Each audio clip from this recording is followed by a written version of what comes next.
করব, এই আশা আমি ব্যবসা বাণিজ্য করে বড় হচ্ছি, তাহলে আপনার সারা জিন্দেগির ব্যবসা সম্পূর্ণ ইবাদত হবে, আর নবী আর শহীদদের সাথে সিদ্দিকিনদের সাথে জান্নাতি হবেন।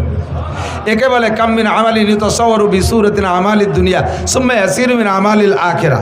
পুকুর খনন করেছেন দুনিয়ার প্রয়োজন মেটানোর জন্য, নিয়ত থাকবে এর ভিতরে মাছ ছাড়বো, আর এর ভিতরে যে ভালো পানি হবে শুধু আমি একা ব্যবহার করব না, আমার এলাকার প্রতিবেশী সকলে তো পুকুর খনন করতে পারে না, যারা গরিব মানুষ পুকুর খনন করতে পারে না, আমার পুকুর থেকে পানি নিয়ে তারা পানি ব্যবহার করবে। আমি সুন্দর একটা টিউবওয়েল দেব, এটা নিছক দুনিয়ার প্রয়োজনের জন্যে, দুনিয়ার প্রয়োজনের জন্য টিউবওয়েল, আমার এই টিউবওয়েলে ভালো পানি হবে, আমিও ব্যবহার করব, আশপাশের মানুষকে ব্যবহার করার অনুমতি দেব, সুযোগ দেব। তাহলে এই দুনিয়ার সব কাজগুলো আপনার জন্য সদকা হিসেবে আল্লাহ পাক লিখে দিবেন, সৎকার খাতায় লেখা হয়ে যাবে। পুকুরে যত পানি মানুষে খাবে, নিয়ে যাবে, পানি ব্যবহার করবে, সব আপনার আমল নামায় দান আর সৎকা হিসেবে লেখা হয়ে যাবে। যেদিন মাছ ধরবো পুকুর থেকে, ঘের থেকে, সেদিন গরিবরা আসবে, তাদেরকে কিছু মাছ টাছ দিয়ে দেবো, মাদ্রাসায় কিছু মাছ দিয়ে দেবো, এতিমখানায় কিছু মাছ দিয়ে দেবো। এমন নিয়ত করে আপনি দুনিয়ার পুকুর খনন করবেন, আর এই পুকুরে মাছের চাষ করবেন, ঘের বেড়িতে মাছের চাষ করবেন, এই দুনিয়া সম্পূর্ণ আপনার ইবাদতে পরিণত হয়ে যাবে। পক্ষান্তরে নবী পাক বলেন ওয়াকাম মিন আমালিন ইউতাসাওয়ারু বিসুরাতিন আমালিল আখিরা সুম্মা ইয়াসিরু মিন আমালিদ দুনিয়া বিসুইন নিয়াহ। আবার দেখা দৃষ্টিতে অনেক কাজ আছে যেই কাজগুলো দেখতে একেবারে খালেস দিনের কাজ, এর মধ্যে কোনো ভেজাল নাই, 100% দিন মনে হবে, অথচ ওর পিছনে নিয়ত যদি খারাপ থাকে, দিনের এই কাজটা তোমার আখেরাতে এক পয়সাও কাজে লাগবে না, এইটা সম্পূর্ণ দুনিয়ায় পরিণত হয়ে যাবে। যেমন তুমি মসজিদ বানাইছো, মসজিদের চাইতে দিনের আর বড় কোনো কাজ হতে পারে না। প্রাতিষ্ঠানিকভাবে সবচাইতে ভালো কাজ হলো মসজিদ বানানো। কথা বলেন ঠিক না? মসজিদ হলো কার ঘর? আরো জোরে, আল্লাহর ঘর। আল্লাহর ঘর বানাই দিলে নবী পাক বলেন মান বানা মসজিদাল্লাহ বানাল্লাহু লাহু বাইতান ফিল জান্নাহ। যে ব্যক্তি আল্লাহর ঘর মসজিদ নির্মাণ করে, আল্লাহ তাআলা তাকে জান্নাতের মধ্যে একটা বালাখানা বানাইয়া দেয়। ইন্নামা ইয়ামুরু মাসাজিদাল্লাহি মান আমানা বিল্লাহ। আল্লাহ পাক বলেন যারা মসজিদ নির্মাণ করে, মসজিদ আবাদ করে, মসজিদের সাথে যাতায়াত করে, মসজিদের খেদমত করে, ফ্যানটা নাই লাগাইয়া দেয়, কয়েল প্রয়োজন লাগাইয়া দেয়, মোমবাতি নাই লাগাইয়া দেয়, লাইটটা কেটে গেছে কিনে দেয়, মসজিদে মাদুর নাই কিনে দেয়, মসজিদের ইট খসে গেছে সেটুকু সংস্করণ করে দেয়, ফ্লোরটা ভেঙে গেছে ঠিক করে দেয়। এক কথায় মসজিদের সাথে খেদমতে যারা লোক লেগে থাকে, আল্লাহ পাক বলেন আমি তাদেরকে মোমেন ভুলে ঘোষণা দিলাম। আর যারা আল্লাহ পাক যাদেরকে মোমেন বলেছেন, আল্লাহ তাদের সম্পর্কে বলেন কদ আফলাহাল মুমিনুন। মোমেনরা সকলে সফল, মোমেনরা সকলে সফল। এই সফলতার প্রতিদান দিবেন আল্লাহ পাক ফিরদাউসি নুজুলা। সমস্ত মোমেনদেরকে জান্নাতুল ফিরদাউসে বসাইয়া আল্লাহ পাক নিজ হাতে 500 বছর পর্যন্ত মেহমানদারি করাবে। কাজেই মসজিদ বানানো অনেক বড় কাজ। কথা বলেন ঠিক না? ইবাদতের ভিতরে প্রথম কাতারের, নফল ইবাদতের ভিতরে প্রথম কাতারের মসজিদ। এই মসজিদটা বানাইয়া যদি তার গায়ে নেম প্লেট লিখে দেন, অমকের বেটা অমক এত সালে এত টাকা ব্যয়ে মসজিদ নির্মাণ করেছে, এত সুন্দর একটা কাজ আপনার বানানো মসজিদের থেকে, মসজিদে নামাজ পড়া লক্ষ লক্ষ মানুষ কিয়ামত পর্যন্ত জান্নাতি হবে। আল্লাহর কসম, আপনি নেম প্লেটটা লাগানোর কারণে আপনি একটা নেকিও মসজিদের থেকে পাবেন না, একটা নেকিও আপনি মসজিদের থেকে পাবেন না। মসজিদ বানাইয়া এরপরে সভাপতি হওয়ার জন্য পাল্লা, আরে মসজিদ দিছি বানাইছি আমি, টাকা বেশি দেওয়া আমার, কাজে এর সভাপতি আমরা হব, বংশানুক্রমে আমার বংশেই সভাপতি আর সেক্রেটারি চলতে থাকবে। এই মসজিদে নামাজ পড়ে আর বেটারা ভেসতে যাবে, তোমরা কয়বা বেটা কিছুই পাবা না। কতক্ষণ না কা ইন্নামা হলো কাম্মিন আমালিল তসর বিসুরাতিন আমালিল আখিরা। দেখতে 100% আখিরাতের কাজ, অথচ এর ভিতরে আখিরাতের কিচ্ছু নাই, সম্পূর্ণ দুনিয়া। এটা আপনি করেছেন শিরিক ফিল ইবাদত। অথচ আল্লাহ পাক রব্বুল আলামিন বলেন ইবাদত করবা তো ইবাদতের মধ্যে শিরিক করবা না। ওয়ালা ইউশরিক বিইবাদাতি রাব্বিহি আহাদা। প্রত্যেকটা ইবাদত হবে একমাত্র কার জন্য? আরে ভাই বলেন কার জন্য? নামাজ কার জন্য? রোজা কার জন্য? মসজিদ কার জন্য? আজকের দান করছেন কার জন্য? 2000 ইট দিয়েছি, 5000 ইট দিয়েছি। হুজুর পাকের নাম কতি ভুলে গেছে, 100টে অনেক কয়জন কইছে, ওনার নামটা কই নাই। ওই পাশে যে মোহতান সাহেবের গলা চিপে ধরছে, ফিরে আবার যাই দেখিস তোর ইট দিয়ে কয় মাথা ফাটা ফেলাই দেবো। বেটারা 2000 দেয় তাকে নামে মার হবা, আর আমি 5000 দিচ্ছি আমার নামে মার হওয়া নাই। আল্লাহকে ওরে মার থবা, একটা নেকিও পাবা না। তুমি 5000 ইট দিয়েছ কি জন্য? তোমার নামটা এলান হবে, তোমার নামটা জোরে সোরে মার হওয়ার সাথে বলা হবে। এ জায়গা মসজিদে ইট দিয়েও তুমি নেকি পাবা না। এর নাম শিরিক ফিল ইবাদত। কাজ করে সেখান থেকে মানুষের কাছ থেকে প্রশংসার লোভ করা, ভালো কাজ করে ধর্মের কাজ করে মানুষের কাছে প্রশংসার লোভ করা, এর নাম হলো শিরিক ফিল ইবাদত। চাচা আপনি তো আগে নামাজ পড়তেন না, এখন তো ভালোই নামাজ পড়েন। আর কতকালে নামাজ না পড়ে উপায় আছে, বাড়ি ভিটিকে জ্বালায় টিকার কায়দা নাই, সেই বাড়ি থারি কায়দা নাই, মসজিদে না আইছে উপায় নাই, এই জন্যই দায় ঠেয়ে মসজিদ দিয়েছে। এই হলো ইবাদত। আপনি তো আগে দাড়ি রাখতেন না, এখন তো দাড়ি রাখেন। কয় যে দাড়ি না রাখলে মানসি কি কয় বুড়ো বয়সে? তাহলে যে দাড়ি রাখছেন, এ দাড়ি কার জন্য? রসুলের জন্য, আল্লাহর জন্য না মানুষের মুখ বন্ধ করার জন্য? এই দাড়ি রাখা হয়ে যাবে আপনার খাইজনি চুলকনি জাত, আপনি খাইজতি থাকবেন দাড়ি রাখলে বলে খাইজুয়ে। তে দাড়ি রাখার খাইজনি চুলকনি আপনি খাইজবেন চুলকবেন, অথচ নেকি পাবেন না। কারণ এই দাড়ি আপনি আল্লাহ রসুলের জন্য রাখেন নাই, সুন্নতের মোহাব্বতে রাখেন নাই, এটা রাখছেন মানসি কি কবে সেই কথা ঠেকানোর জন্যে। আব্বা মারা গেলে 5টা গরু জবাই দিয়ে 5000 মানুষকে খাওয়াই দেয়া, এ কাজটা গুনাহ না নেকি? 5টা গরু জবাই দিয়ে খাওয়াই দিলি গুনাহ। আমার আব্বা মারা গেছে, আমার তৌফিক আছে, আমি 5 লাখ টাকা দিয়ে 5টা গরু কিনে জবাই দিয়ে মানুষকে খাওয়াই দেবো, তাই এটা গুনার কেস? এটা তো 100% নেকি, কোনো গুনাহ নাই, সাবধান। তবে 4 দিনের দিন করতে হবে, আর 10 দিনের দিন করতে হবে, আর 40 দিনের দিন করতে হবে, আর বাপের মৃত্যুবার্ষিকী টার্গেট করে সেই দিন করতে হবে, এইটা গুনাহ। আপনি এনি টাইম এভরিডে যে কোনো দিন আপনি করে দিতে পারেন, মানুষকে খাওয়াইলে নাকি হয়।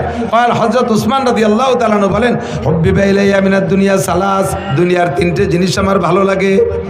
উসমান বলেন 3টে জিনিস আমার ভালো লাগে। 1 নম্বরে ইতআমুল জিয়ান, ক্ষুধার্তকে খানা খাওয়াইতে আমার ভালো লাগে, ক্ষুধার্তকে খানা খাওয়াইতে ভালো লাগে। আপনি মেহমানদারি করবেন, আব্বা মারা গেছে, মা মারা গেছে, আপন কেউ মারা গেছে, তাদের ইসালে সোয়াবের জন্য আপনি অনুষ্ঠান করবেন, খানা খাওয়াবেন। তবে এর ভিতরে খাওয়াবেন কাকে? ইতআমুল জিয়ান, ক্ষুধার্তকে খানা খাওয়াবেন। না খাইয়ে রয়েছে যারা তাদেরকে আগে ডাইকে খাওয়াবেন। কিন্তু এই খানার ভিতরে আপনি শিরিক করে ফেলেন। আগে বসান এমপি সাহেব, চেয়ারম্যান সাহেব, মন্ত্রী সাহেবের সাথে সম্পর্ক থাকলে ভালো, উপজেলা চেয়ারম্যান, মাস্টার সাহেব, মেম্বার সাহেব, ডাক্তার সাহেব, ইঞ্জিনিয়ার সাহেব, কন্ট্রাক্টর সাহেব, শিল্পপতি সাহেব, কোটিপতি সাহেব, ভগ্নিপতি সাহেব, আত্মীয় স্বজন যারা বড় বড় আছে, এই সব বড় বড় যারা সকাল বিকাল গরুর গোস্ত খায় শগুনির মতো গলা সমান, সেইগুলোরে আট কাতারে বসাই দিয়ে জম্মের খান পাড়ায় খাওয়াইয়া লাস্টে গরিবরা বাঁশবাগান দিয়ে ঘুরে বেড়ায়, শেষ বৈঠকে নিয়ে তাকে বসাই দিয়েছে, গোস্ত নাই, ডাল দিয়ে বড় হয়ে দাও। এ চলে কি চলে না কতক্ষণ? আর ওই জায়গা খান সময় অডিও ভিডিও ক্যামেরা নিয়ে আসে 50টা দে সাইডে ইউটিউবে, অমকের বাড়ি 10টা করে জবাই দিয়ে বাপের নামে জিয়াফত হইছে। কাজটা ভালো কাজ, কিন্তু উদ্দেশ্য খারাপ হওয়ার কারণে একটা নেকিও তুমিও পাবে না, তোমার আব্বাও পাবে না, গোষ্ঠী শুদ্ধ খালিয়াত। ওয়ালা ইউশরিক বিইবাদাতি রাব্বিহি আহাদা। প্রত্যেকটা ভালো কাজ করবো একমাত্র কার জন্য? নামাজ পড়ি কার জন্য? রোজা রাখি আল্লাহর জন্য, জিকির করি আল্লাহর জন্য। কতক্ষণ মিয়া সরমুনাই তো যাও, তুই জিকিরি মজলিসে যাইস? উনিও যাই, ঠিক যাই তো, প্রত্যেক মজলিসে যাই, তোর তো কোনো সারা শব্দ শুনি না। একসাথে জিকির করে, তার ভিতরে সারা শব্দ শোনে না বলে মনে করে যে যায় না। আপনি যান, কয় কে ওই যে জোরে জোরে যে শব্দটা শুনিস কার? জোরে জিকির যে শব্দ শুনিস কার? কলার জাড়ে জোরে জোরে জিকির করে মাইকে ডাইকে ডাইকে বিটাকে শোনাও, ওই জিকির করার গলা ফাটানো পর্যন্ত শেষ, একটা জিকিরের একটা শব্দের তুমি নাকি পাবা না। জিকির হবে কার জন্য? শুদ্ধভাবে জিকির হবে লা ইলাহা ইল্লাল্লাহ, লা ইলাহা ইল্লাল্লাহ। জিকির যত গোপনে হবে আল্লাহর সাথে সম্পর্ক তত বেশি ভালো হবে। কতক্ষণ ঠিক ঠিক না? প্রত্যেকটা ইবাদত, যত নফল ইবাদত আছে সবগুলো গোপনে, যত ফরজ ইবাদত আছে সবগুলো ওপেনে। কাম মিন আমালিন ইউতাসাওয়ারু বিসূরাতিন আমালিদ দুনিয়া আমালিল আখিরা সুম্মা ইয়াসিরু মিন আমালিদ দুনিয়া বিসুইন নিয়াত। মাদ্রাসা করছি এর দ্বারা যদি আমার প্রশংসার লোভ হয়, মসজিদ করছি যদি প্রশংসার লোভ হয়, এই বয়ান বক্তৃতা করি এখানে যদি আমার প্রশংসার লোভ হয়, ওয়াজ করে নেমে যাওয়ার পরে আমার ভিতরে কামড় দেয়, আমি কান খাড়া রাখি, দেখি আজকের শ্রোতারা কি মন্তব্য কয়, কি কি আলোচনা করে। যদি শুনি যে আজকে ফাটাফাটি বয়ান হয়েছে, খুশিতে এসে ঘরের মধ্যে কয় যে তাই তো গলা ভাঙ্গা, এই জন্যই তো ভালোই রে কথি পারলাম না, তাতেই এইরকম হয়েছে। একজনকে কয় তোর চেহারাটি দারুণ দেখা যাচ্ছে, কয় তাই 3 দিন নাই নিয়ে 3 দিন গোসল করি না, চাচে এরম দেওয়া আছে, গোসল করলে কিরম হতো, গলা ভাঙ্গে গেছে তাই আজকে ফাটাই দিছে, আর যদি গলা ভালো থাকতো তাহলে কি রে দিতাম। এই 2 ঘন্টার বয়ানে আপনারা হিদায়ত পাবেন, ইহুদা বিহি ওগুয়াল আয়াতাদি। আমার বয়ানে হিদায়ত পেয়ে আপনারা জান্নাতে যাবেন, আমি বক্তা শূন্য হাতে জাহান্নামে চলে যাব। যদি কোনো আলেম তালবি আলিম মাদ্রাসার ছাত্ররা এই উদ্দেশ্যে পড়ে যে আল্লাহু আকবার, বর্তমান জামানায় উলামাই কিরামদের তো ভালো ইনকাম, ফার্স্ট ক্লাস ইনকাম হলো ওয়াজের ব্যবসা, বড় বড় মোটা মোটা ইনকামের ভিতর দিয়ে আসতেছে। হাফিজুর রহমান এক মাহফিলে 1 লাখ 1.5 লাখ, মিজানুর রহমান কি বলা হয় আজহারি 2 লাখ 2.5 লাখ 3 লাখ, এরপরে আব্দুল খালেক শরীয়তপুরি, তারপরে ইলিয়াসুর রহমান জিয়াদি, আরও যারা আছে সবাই মোটা টাকা কামাই করে। কোনো মতে টানি টুনি 5টা করতে পারলে ওয়াজ করে ব্যবসায় রেখেই বাঁচতে পারবো। তোমার ওয়াজও হবে, তোমার ওয়াজে মানুষ হিদায়ত পাবে, তারা আমল করে জান্নাতে যাবে, আর তোমার এই পয়সা কামাই করা পর্যন্ত শেষ, আখিরাতে তুমি কিচ্ছুই পাবা না। কাম্মিন আমালি ইউতাসাওয়ারু বিসূরাতিন আমালিল আখিরা, দেখতে আখিরাতের কাজ, অথচ তার পিছনে নিয়ত খারাপ হওয়ার কারণে আমি আলেম হইতেছি, পীর হব, দেশের মানুষ আমার কাছে মুরিদ হবে। পীর ব্যবসাটা বড় সহজ ব্যবসা। আরে আমরা বক্তারা 2 ঘন্টা আমরা খাইতে এই কামাই করি, ফাঁকি দিয়ে টাকি ধরিয়ে নিয়ে যাই না। এই ফ্যান চলতেছে উপরে, তারপরে ঘামি যাচ্ছি, 2 ঘন্টা খাইটে মিটে গলা হটাইয়ে তারপরে কয়টা টাকা দেয়। আর পীরগে ব্যবসা কি কায়দা, সহজে বইছে থায়ে জায়গায় বইছে, মুরিদরা মুসাফা করিয়ে বস্তা বইয়ে ডেলি দিয়ে চলে যায়। আমি যদি হুজুর হতে পারি বড় পীর হব, পীরও হবা হুজুরও হবা, তোমার কাছ থেকে মানুষে মুরিদ হইয়া আমল করে তারা জান্নাতে যাবে। তোমার ওই হাদি একা পর্যন্ত শেষ, তুমি এর দ্বারা আখিরাতে কিচ্ছুই পাবে না। কথা বলেন ঠিক ঠিক না? কাম মিন আমালিন ইউতাসাওয়ারু বিসূরাতিন আমালিল আখিরা সুম্মা ইয়াসির মিন আমালিদ দুনিয়া বিসুইন নিয়াত। এই জন্য নবী পাক হাদিস বলেন, আর বুখারী শরীফের একেবারে প্রথম হাদিস, ইন্নামাল আমালু বিন্নিয়াত, প্রত্যেকটা কাজ নির্ভর করে নিয়তের উপরে। আল্লাহ তাআলা আমাদের আজকের মাহফিলের ভিতরও নিয়তটা সহি করা তৌফিক দান করে, বলেন আমিন। বেশি কথা বলবো না, বেশি কথা বলবো না, যে কটা বলবো সে কটা মনে রাখার চেষ্টা করবেন। কিছু পুরনো আজ নিয়ে আসছি, কারণ সময় সাপেক্ষে। কোরআন হাদিস তো আল্লাহ পাক আল্লাহ রসুল এমনভাবে সাজাইছে যা 1500 বছর আগেও চলতো, আর 1,00,000 বছর পরেও যদি দুনিয়া থাকে তাহলে একইভাবে কোরআন হাদিস প্রযোজ্য হবে। কথা বলুন ঠিক ঠিক না? চলবে কি চলবে না? তো এক সময় বলতাম, গতানুগতিকভাবে বলে গেছি, বর্তমান প্রেক্ষাপটে এসব কথাগুলো আমাদের সামনে, চোখের সামনে চলে আসছে। আজকে দুনিয়া আছে না নাই? বাংলাদেশ আছে না নাই? পৃথিবী আছে না নাই? এই পৃথিবী একদিন থাকবে না, এ ঘটনা সত্য না মিথ্যা? কিয়ামত হবে কি হবে না? ধ্বংস হবে না? কিয়ামত 3 প্রকার, একটা হলো কিয়ামতে সুগরা, আর একটা কিয়ামতে উস্তা, আর একটা কিয়ামতে কুবরা। একটা হলো পার্সোনাল কিয়ামত, আর একটা হলো জাতিগোষ্ঠীর কিয়ামত, আর একটা হলো আন্তর্জাতিক কিয়ামত। এই 3টা কিয়ামতে ইজা ওয়াকাতিল ওয়াকিয়া লাইসা লি ওয়াকাতিহা কাযিবা। কোরআনে সূরা ওয়াকিয়ার ভিতরে আল্লাহ পাক বলেন এই 3টে ঘটনা ঘটবে, 3টাই ঘটবে, আর 3টা ঘটার মধ্যে কোনো সন্দেহ নাই। পার্সোনাল কিয়ামত হলো মাম্মাতা কদ কামাত কিয়ামাতুহু ক্বালা রাসূলুল্লাহ সাল্লাল্লাহু আলাইহি ওয়াসাল্লাম, নবী পাক বলেন যে যেদিন মারা গেল তার কিয়ামত সেদিন হয়ে গেল। তার কিয়ামত সেদিন, যে যেদিন মারা গেল তার কিয়ামত হয়ে গেল। ওই আন্তর্জাতিক কিয়ামত আমরা দেখব না, সারা দুনিয়া যে ধ্বংস হবে ওইটা হলো ইন্টারন্যাশনাল কিয়ামত। আন্তর্জাতিক কিয়ামত, এই কিয়ামত এ জায়গা যারা বসা আছেন, আমি কসম খেয়ে বলি, এ জায়গা যারা বসা আছেন 6, 5, 2, 4 বছরে পোলাপান থেকে নিয়ে 70, 80 বছরে বুড়ো যারা আছেন, আমরা এখানে কেউ সেই আন্তর্জাতিক কিয়ামত দেখব না। সে সময় আমরা দুনিয়ায় থাকবো না, ওটা দেখবে ওই সময় যারা দুনিয়ায় থাকবে তারা। কথাগণ, আর অবশ্যই এখন যারা আছি তারা অত হায়াত পাবো না। বলেন যে যদি আগামী শুক্রবারে কিয়ামত হয় তাহলে পাবো না কেন? মানে অত গুড় আইশ্বর না। আগামী শুক্রবারে কিয়ামত হবে না, কিয়ামত হবে মুহররমের 10 তারিখ। কয় তারিখ? আলে একটু কথা কয় না আমার সাথে। কয় তারিখ কিয়ামত? কয় তারিখ? আগস্টের 5 তারিখ। কিয়ামত কয় তারিখ? আগস্টের 5 তারিখে একটা কিয়ামত হয়ে গেছে, এটা হলো সেকেন্ড কিয়ামত, এটাকে কিয়ামতে উস্তা, একটা জাতিগোষ্ঠীর কিয়ামত। আর আন্তর্জাতিক কিয়ামত যেটা সারা দুনিয়া জুড়ে হবে, এটার তারিখ আল্লাহ পাক বলেন ইন্নাল্লাহা ইনদাহু ইলমুস সাআ, ওই কিয়ামতটার তারিখ একমাত্র কে জানে? আল্লাহ জানে। কথা বলেন ঠিক ঠিক না? তো মুহররমের 10 তারিখে কিয়ামত হবে। কয় তারিখ? এবং সেদিন শুক্রবার হবে।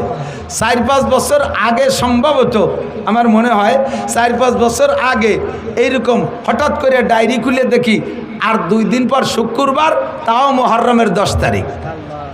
যে এই বারান কাবি উঠছে, আল্লাহ এইভাবে মিলিয়ে গেল, তাই তো আর থাকতে পারলাম না, কিয়ামত তো হয়েই যাবে। পরে আমি কোরআন হাদিস মিলেই দেখি কিয়ামতের আগে বড় 10টা ঘটনা ঘটবে, ওই 10টা ঘটনা না ঘটা পর্যন্ত কিয়ামত হবে না। যদি আল্লাহ সত্য হয় তাহলে তার রসুল সত্য, রসুল সত্য হলে তার হাদিস সত্য, তার হাদিস সত্য হলে এই শুক্রবারে কিয়ামত হবে না, এই কথাও সত্য। কথা বলুন ঠিক ঠিক না? তার ভিতরে একটা হলো দাজ্জাল আসবে। অরিজিনাল দাজ্জাল 1 চোখ কানা, অর্থাৎ 1 চোখ কানা আর 1 চোখ আছে। এ আবার দেখলে বোঝা যায় যে এই চোখটা কানা হয়ে গেছে, এইটা আছে, কিন্তু এর জায়গাটা তো রয়ে গেছে, কিন্তু তা না। এই দাজ্জালের পুরো কপালে মাত্র একটাই চোখ হবে। ওর ডান হাতে থাকবে দোজক আর বাম হাতে থাকবে বেহেশতে। আসলে উচিত ছিল কি, বেহেশতে কোন হাতে? ডান হাতে। আর দোজক থাকলে ওর বাম হাতে বেহেশতে আর ডান হাতে দোজক। ওর কথা যে শুনবে তাকে লাখ লাখ কোটি কোটি টাকা দিয়ে দুনিয়ায় প্রতিষ্ঠিত করে দেবে, এর নাম হলো জান্নাত। তার কথা যে না শুনবে তাকে মেরে এপাশে ফেলাই দেবে। তার হাতে থেকে কেউ বাঁচতে পারবে না যদি কেউ তাকে মারার ইচ্ছা করে। তো এভাবে লক্ষ লক্ষ মানুষকে সে খোদাই দাবি করবে, কোটি কোটি মানুষকে সে বেঈমান করে ফেলবে। এই দাজ্জাল কি এখনো আসছে? অতএব আগামী শুক্রবারে কিয়ামত হবে না। ঈসা আলাইহিস সালাতু ওয়াস সালাম আবার আসবে, বিশ্বাস হয়? কথা কন, আসছে। কাজেই আগামী শুক্রবার কিয়ামত হবে না। ইয়াজুজ মাজুজ আসবে, সদ্দে সেকেন্দারকে ভেদ করে তারা জিব্বে দিয়ে চাটতেছে, চাটতে চাটতে একেবারে রসুনির খুশার মতো অতটুক পাতলা থাকতে ফজর হয়ে যায়। এরপরে কয় যে যেটুক বাকি আছে কালকে 2 চাটাই দিয়ে বেরোয় যাবো, এই করে ফিরে আবার বাড়ি পিছনের দিক চলে যায়। পরের দিন এসে দেখে যে সেই দেওয়াল যেমন ছিল সেরকমই হয়ে গেছে। এভাবে তারা চাটতেই তালে আছে।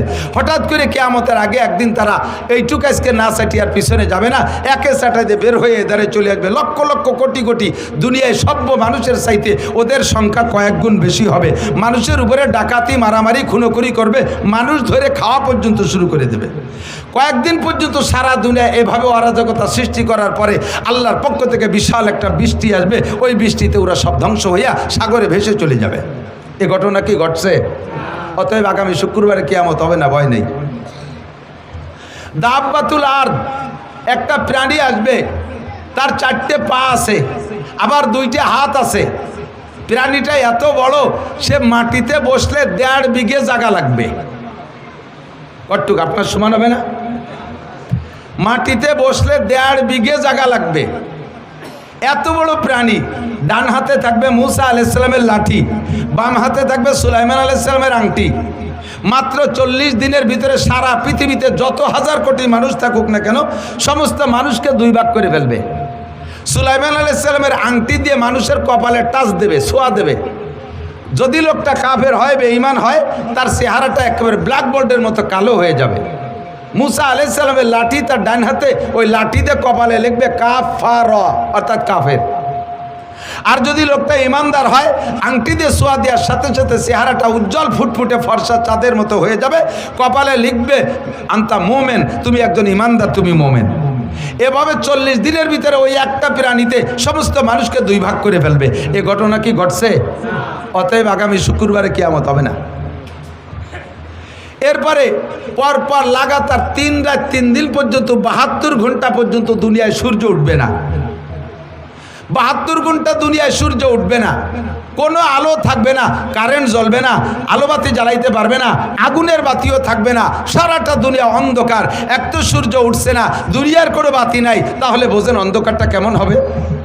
আর ওদিকে সূর্য যখন উঠছে না, মানুষে তখন ভীত সন্ত্রস্ত হইয়া কান্নাকাটি শুরু করে দেবে, পাগল হয়ে যাবে, পায়খানা করে কাজ শুরু করবে, পানি খুঁজে পাবে না। বিশাল একটা মিনি কিয়ামতের একটা পরিবেশ হয়ে যাবে। এই কান্নাকাটি করতে করতে করতে করতে পশ্চিম আকাশ থেকে সূর্য উঠবে। সূর্যটা এ পাশ থেকে উঠবে না, পশ্চিম আকাশ থেকে উঠবে। তবুও সূর্য যখন উঠছে মনের ভিতরে কিছু একটা প্রশান্তি, যে আলো তো হলো। এরপরে এই সূর্যটা উঠতে উঠতে মাঝ আকাশে আসবে, আবার পশ্চিম আকাশে ডুবে যাবে। পরের দিন থেকে আবার নিয়মতান্ত্রিক সূর্য উঠবে। এই সূর্য যে ব্যাক হয়ে গেছে, ফিরে আসছে, এই ফিরে আসার পরে সমস্ত মানুষের ভিতরে চেতনা আসবে, আহা সর্বনাশ হয়ে গেছে। ওলামায়ে কেরামের কাছ থেকে শুনতাম সূর্য পশ্চিম আকাশ থেকে উঠবে। হাদিসে আসছে আল্লাহ নবী বলেন, সূর্য একবার পশ্চিম আকাশ থেকে উঠে আসার পরে আবার যখন ডুবে যাবে, এরপরে মানুষের যতই বুঝুক এই বুঝে কোনো কাজ হবে না। আর তওবা করলে তওবা কবুল হবে না, কাহারও ঈমান গ্রহণ করা হবে না। এরপরে আবার নিয়মতান্ত্রিকভাবে সূর্য উঠবে, পূর্বাকাশ থেকে পশ্চিমে অস্তমিত হবে। বলা হয় এর প্রায় 120 বছর, তাও শিওর তারিখ না, প্রায় 120 বছর পরে ওই সূর্য উদয়ের ব্যাক সূর্যের পরে প্রায় 120 বছর পরে কিয়ামত হবে। ও দোস্তরের সময় এখনো বহুত আছে, বহু দেরি আছে। কাজেই আগামী শুক্রবার কিয়ামত নিয়ে কোনো টেনশন করি না। তবে কিয়ামত তিনটা, একটা হলো ব্যক্তিগত কিয়ামত, এইটা যে কোনো সময় ঘটে যেতে পারে। কথা বলেন পারে কি পারে না? এখান থেকে বাড়ি যাইতেও পারেন, নাও পারেন। ফজরের রক্ত পাইতেও পারেন, নাও পাইতে পারেন। আপনি চিন্তা করছেন আগামী রমজান মাসে চিল্লাই যাব, আরে ততদিন হায়াত আপনি পাইতেও পারেন, নাও পাইতে পারেন। যে ব্যক্তি যখন মারা গেল তার কিয়ামত তখন হয়ে গেল। আর একটা হলো মাঝারি কিয়ামত, মধ্যম কিয়ামত, এরে বলে কিয়ামতে উস্তা। এটা হলো কোনো জাতি গোষ্ঠীকে তাদের আচরণে, তাদের অপরাধে, তাদের অন্যায়ের কারণে আল্লাহ পাক ওই জাতি গোষ্ঠীকে ধ্বংস করে দেয়। যেমন কওমে আদকে আল্লাহ তাআলা কিয়ামত দিয়েছেন, আদ কওম শেষ হয়ে গেছে, কওমে সামুদকে ধ্বংস করে দিয়েছে, তারা চলে গেছে। কওমে লুতকে আল্লাহ ধ্বংস করে দিয়েছে, তাদের কিয়ামত গোষ্ঠী শুদ্ধ হয়ে গেছে। এমন করে এখনো পর্যন্ত হতে পারে কোনো জাতি গোষ্ঠীর আচরণে যদি আল্লাহ পাক অখুশি হয়ে যায়, ওই কওমকে আল্লাহ তাআলা ধ্বংস করে দেয়। একে বলে কিয়ামতে উস্তা। আর একটা হলো কিয়ামতে কুবরা, অর্থাৎ সারাটা দুনিয়া ধ্বংস হবে। আল্লাহ পাক বলেন, ইযা ওয়াকাতিল ওয়াকিয়া লাইসা লিওয়াকাতিহা কাযিবা। যেই ঘটনা ঘটবে, ধ্বংস হবে, ওই ঘটনার মধ্যে কোনো সন্দেহ নাই। সেইটা কবে হবে সম্পর্কে সাহাবায়ে কেরাম জিজ্ঞেস করেছেন নবী পাকের কাছে। জিবরিল আলাইহিস সালাম আদম আলাইহিস সালাম থেকে নিয়ে কিয়ামতের সংবাদ দিয়ে আসতেছে। সব নবীরাই জিবরাইলের কাছে কিয়ামতের নির্দিষ্ট তারিখ চান, কিন্তু জিবরিল বলেন মা নাবি আলামা মিনাস সাইল, আমি তুমি জিজ্ঞাসাকারীর চাইতে এ বিষয়ে আমি অতটা বেশি ভালো জানি না। কিয়ামতের তারিখ আল্লাহ পাক আমাকে বলেন নাই। তবে কি জিবরিল আলাইহিস সালাম সব নবী রাসূলকে কিয়ামতের কিছু পূর্বাভাস বলেছেন।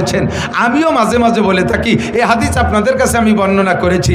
দোস্ত, নবী পাক সাল্লাল্লাহু আলাইহি সাল্লাম বর্ণনা করেন হযরত আবু হুরায়রা থেকে হাদিস। আমি সির্ফ হাদিসটা তরজমা করে শেষ করে দেব, আপনাদের বেশিক্ষণ বিরক্ত করব না।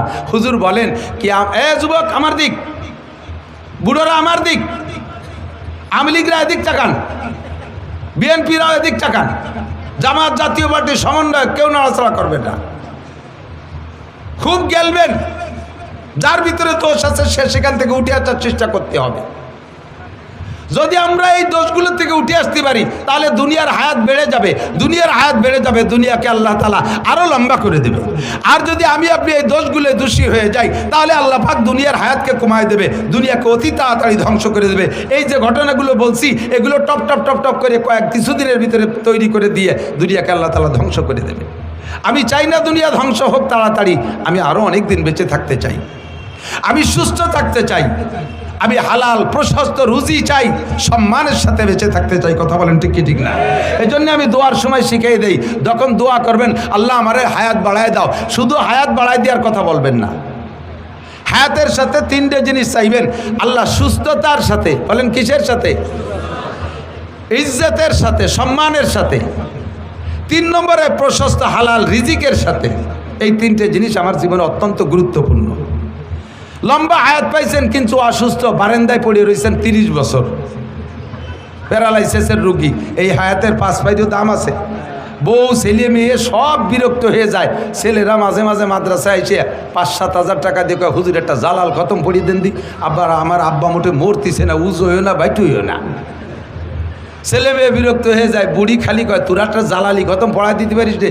এই কাইসিয়ে পাই দিয়ে আগিয়ে মুইতে তো বিছেন পাটি সব নষ্ট করে ফেলাই দিল, বুড়োর জ্বালায় রাত্রি ঘুমানোর কায়দা নাই। তাহলে এই 30 বছর হায়াতের 5 পয়সাও দাম। সুস্থতার সাথে হায়াত চাই। সুস্থতা পাইছি কিন্তু এমন আকাম করছি যে রাস্তায় বেরোনোর কায়দা নাই। রাস্তায় যাওয়ার সাথে সাথে এই যে সেই মালেক মোল্লা, কেউ মালেক মোল্লা থাকলে তারা এবার খেপাই নিয়ে বেড়েন, আমি তো টুও কই। এই যে সেই জামাল, কোন জামাল? এই অর্থে বস্তাখানি কয়ে দিল। মুখের সামনে চোখের সামনে যদি এগুলো বলে দেয় তাহলে আর রাস্তায় হাঁটা যায় না। কথা বলেন ঠিক না? ও আল্লাহু আকবার। আমি হযরত ওমর ইবনে খাত্তাব রাদিয়াল্লাহু তাআলা একটা হাদিস শুনেছি ছোটবেলা মার কাছে। আমি ভাবতাম যে আমার মা মার বুদ্ধি দিয়ে বলে, মা বয়স বুদ্ধিমতী মহিলা, তাই তার জ্ঞান দিয়ে বলে। পরে হাদিস পড়তে যে দেখি আমার মা হযরত ওমর রাদিয়াল্লাহু তাআলা হাদিস বলেন। মা আমাকে আমি যখন একটু বড় হয়ে উঠছি, মা আমারে নসিহত করে, কয় বাবা এই যুবক আমার দিক তাকাও, রাতের বেলা এমন কাম করবা না যাতে দিনের বেলা মানুষের সামনে মুখ দেখাইতে লজ্জা হয়। ছোট্ট নসিহত মনে রাখবা, রাতের বেলা এমন কাম করবা না যাতে দিনের বেলা মানুষের সামনে মুখ দেখাইতে লজ্জা হয়। আবার দিনের বেলা এমন কাম করবা না যাতে রাতে তোমার ঘুমের ক্ষতি হয়। রাতে তোমার ঘুমের ক্ষতি হয়। দুইটা কথার ভিতরে বিশাল ব্যাখ্যা। এই দুইটা কাজ থেকে তুমি ফিরে থাকো। রাস্তাঘাটে বের হইতে গেলে যাতে ইজ্জতের সাথে মানুষের সম্মানের সাথে আহ্বান করে, সালাম দিয়ে দৌড়ে আসে, মুসাফা করার জন্য ব্যস্ত হইয়া যায়, এমন একটা সম্মানী জিন্দেগি চাই। 3 নম্বরে অভাবের কারণে ঈমান নষ্ট হইয়া যায়। এই জন্য প্রশস্ত হালাল রুজি চাই, প্রশস্ত হালাল রুজি চাই। লম্বা হায়াত ইজ্জতের সাথে প্রশস্ত হালাল রুজি আল্লাহ পাক আমাদের সকলকে নসিব করে। জোরে বলেন আমিন। আল্লাহ যেন বেইজ্জতি জিন্দেগি না দেয়, সবাইরে হায়াতে তৈবা বাড়ায় দেয়। বলেন আমিন। তবে আমাকে দুনিয়ায় হায়াত নিয়ে থাকতে হলে তো দুনিয়া থাকা লাগবে। দুনিয়া যদি ধ্বংস হয়ে যায় তাহলে আমি থাকবো না। এবার দুনিয়া থাকবে কতদিন? দিন থাকবে যতদিন। বলেন দুনিয়া থাকবে কতদিন? দুনিয়া থাকবে কতদিন? দিন থাকবে যতদিন। প্রমাণ কলা রাসূলুল্লাহ সাল্লাল্লাহু আলাইহি ওয়াসাল্লাম, হুজুর বলেন লা তাকুমু সাআতু হাত্তা ইউকালা ফিল আরদি আল্লাহ আল্লাহ। জমিন অতদিন ধ্বংস হবে না, কিয়ামত ততদিন হবে না যতদিন জমিনের ভিতরে একটা মানুষ থাকবে আল্লাহ বলনেওয়ালা। বলেন না সুবহানাল্লাহ। এ ভাই, বর্তমানে দুনিয়া আছে না নাই? আছে কি আমেরিকার ক্ষমতা বলে, চায়নার প্রযুক্তির বলে, জাপানের প্রযুক্তির বলে, দাদা বাবুকে শক্তির বলে, আরে আমেরিকানদের শক্তির বলে? দুনিয়া বর্তমানে আছে একমাত্র মুমিনদের কলেমার ওসিলায়।